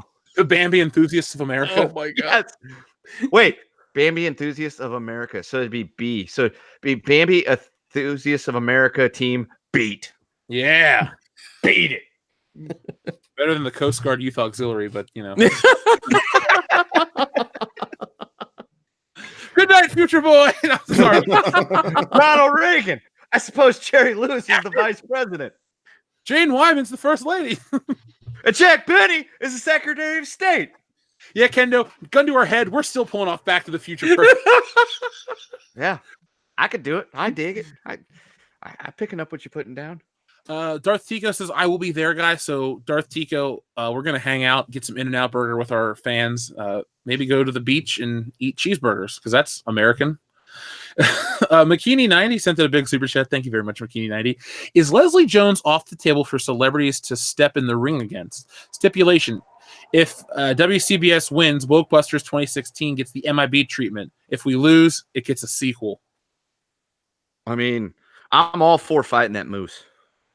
Well, she's 31 years older than any of us. No, I don't. No, but you can still kick her in that knuckle. Oh my God. God damn. Yeah. I set that one up on the tee and I whacked it for 400 yards. You whack something. Not as much as he did. If we win, Dion's just going to charm her. Damn right. Yeah. He's You walk up and be like, hey, I saw them photos. And I want to do that. In that car, that it's a Cadillac. Hey, God. Dion, have you ever heard of a wrestler named Ricochet? Oh yeah. Yeah. Okay, we'll talk about that. Bad shit. Yeah, we'll talk. Weird shit. Yeah, well, yeah. The Grand Inquisitor says, Jeff, Streamlabs, do it. Grand Inquisitor, if you wouldn't mind shooting me an email or a link to how to do it. I've actually been trying to do Streamlabs for a while. I'd like to upgrade our setup. So Streamlabs is something I'd like to do. If I could figure out how to do it within a week, we would have it for next week's show. But I really don't know how to do it yet. So if you guys want to help, let me know. We want to upgrade and make ourselves better. Logan Michael, Anti-Funko Pop says, FUCK, dear, the wise Kendo. And Wanderer says, unless the extra Endgame footage redeems Thor from a salad... Sorry, redeems Thor from a sad... Guy, hold on, sorry. Unless the extra Endgame footage redeems Thor from a sad, fat sack of crap to have a panic attack, I don't care. So you want Thor to be back to cool Thor. Yeah, I don't. Sack of crap that doesn't do it for you. I don't think that's going to be it. I really don't, because Oh, that would be. damn it. That would be more than 6 minutes of footage. I think. No, it's just a 6-minute montage of Push It to the Limit with Thor. Push it to the limit. I feel like we could really come up with a great montage for that show. Dude, Anthony Edwards is dead. He didn't watch The Canopy. Okay. Yeah, I'm watching Top Gun again. I'm not going to apologize for it. Okay, fair enough. All right, folks. So, Echo Base Network, thank you very much. Oh, geez. Got word from Shatner's business partner. Good news coming soon, and talks with Doomcock on the conditions now. Oh, shit. Heyo. There we go.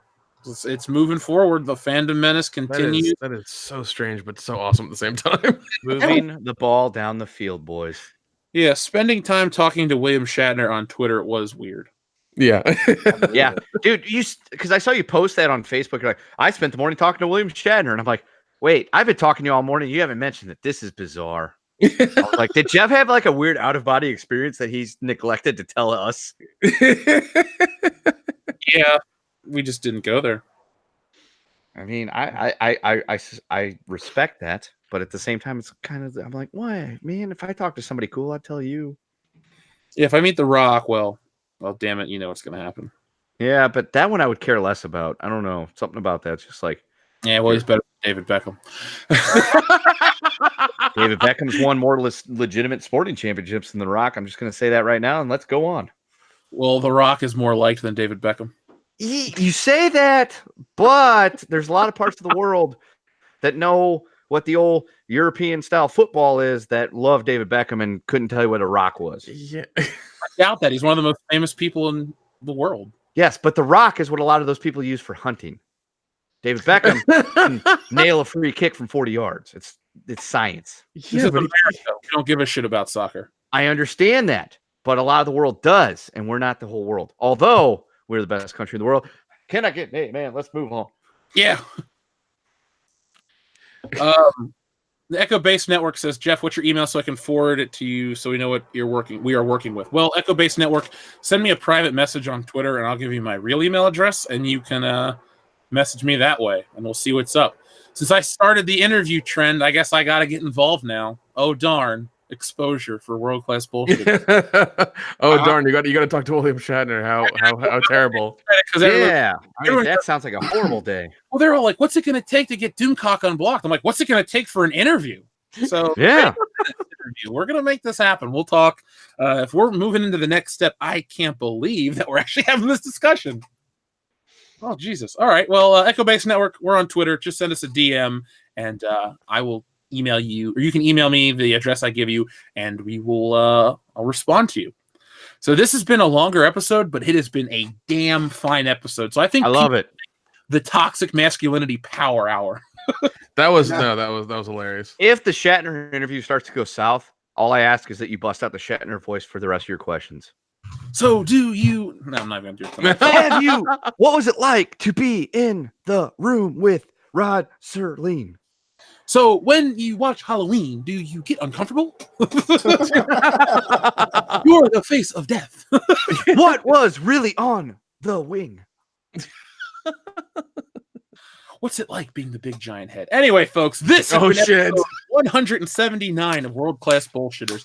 Every Thursday night, we take a dump on the world of pop culture. If you wouldn't mind, give us a thumbs up. And if you're listening to the audio version of this podcast, give us a 5-star rating wherever you listen to us, because it helps us become more searchable in the index. And guys, Nick, Dion, Kendo, remind me to ask for the thumbs up in the middle, in the beginning of the show, because, people are probably passed out. I feel like we're the kind of show that people like get alcohol for. I hope so, because we get alcohol while doing it, so I would hope they do too. Not tonight, dude. I'm drinking a nice big bottle of Ice Mountain water. Sorry, not me. I'm in training mode for something, so I'll tell you off air. Oh, okay. Anyway, folks, we'll be back next week with episode 180. We'll try to do something very special. As I said, I'm going to be out of town starting next Friday, so you might see some more live streams from me. You might see some different things, but I'm going to make sure I have videos, so watch those. Let us know that you love them. Share them all over social media, because YouTube doesn't want to. And let's get the Fandom Menace trending every day for the right reason. So, folks, from all of us here at World Class Bullshitters, Dion, Nick, Kendo, myself, be excellent to each other. .com. Play Gloria. Fuck.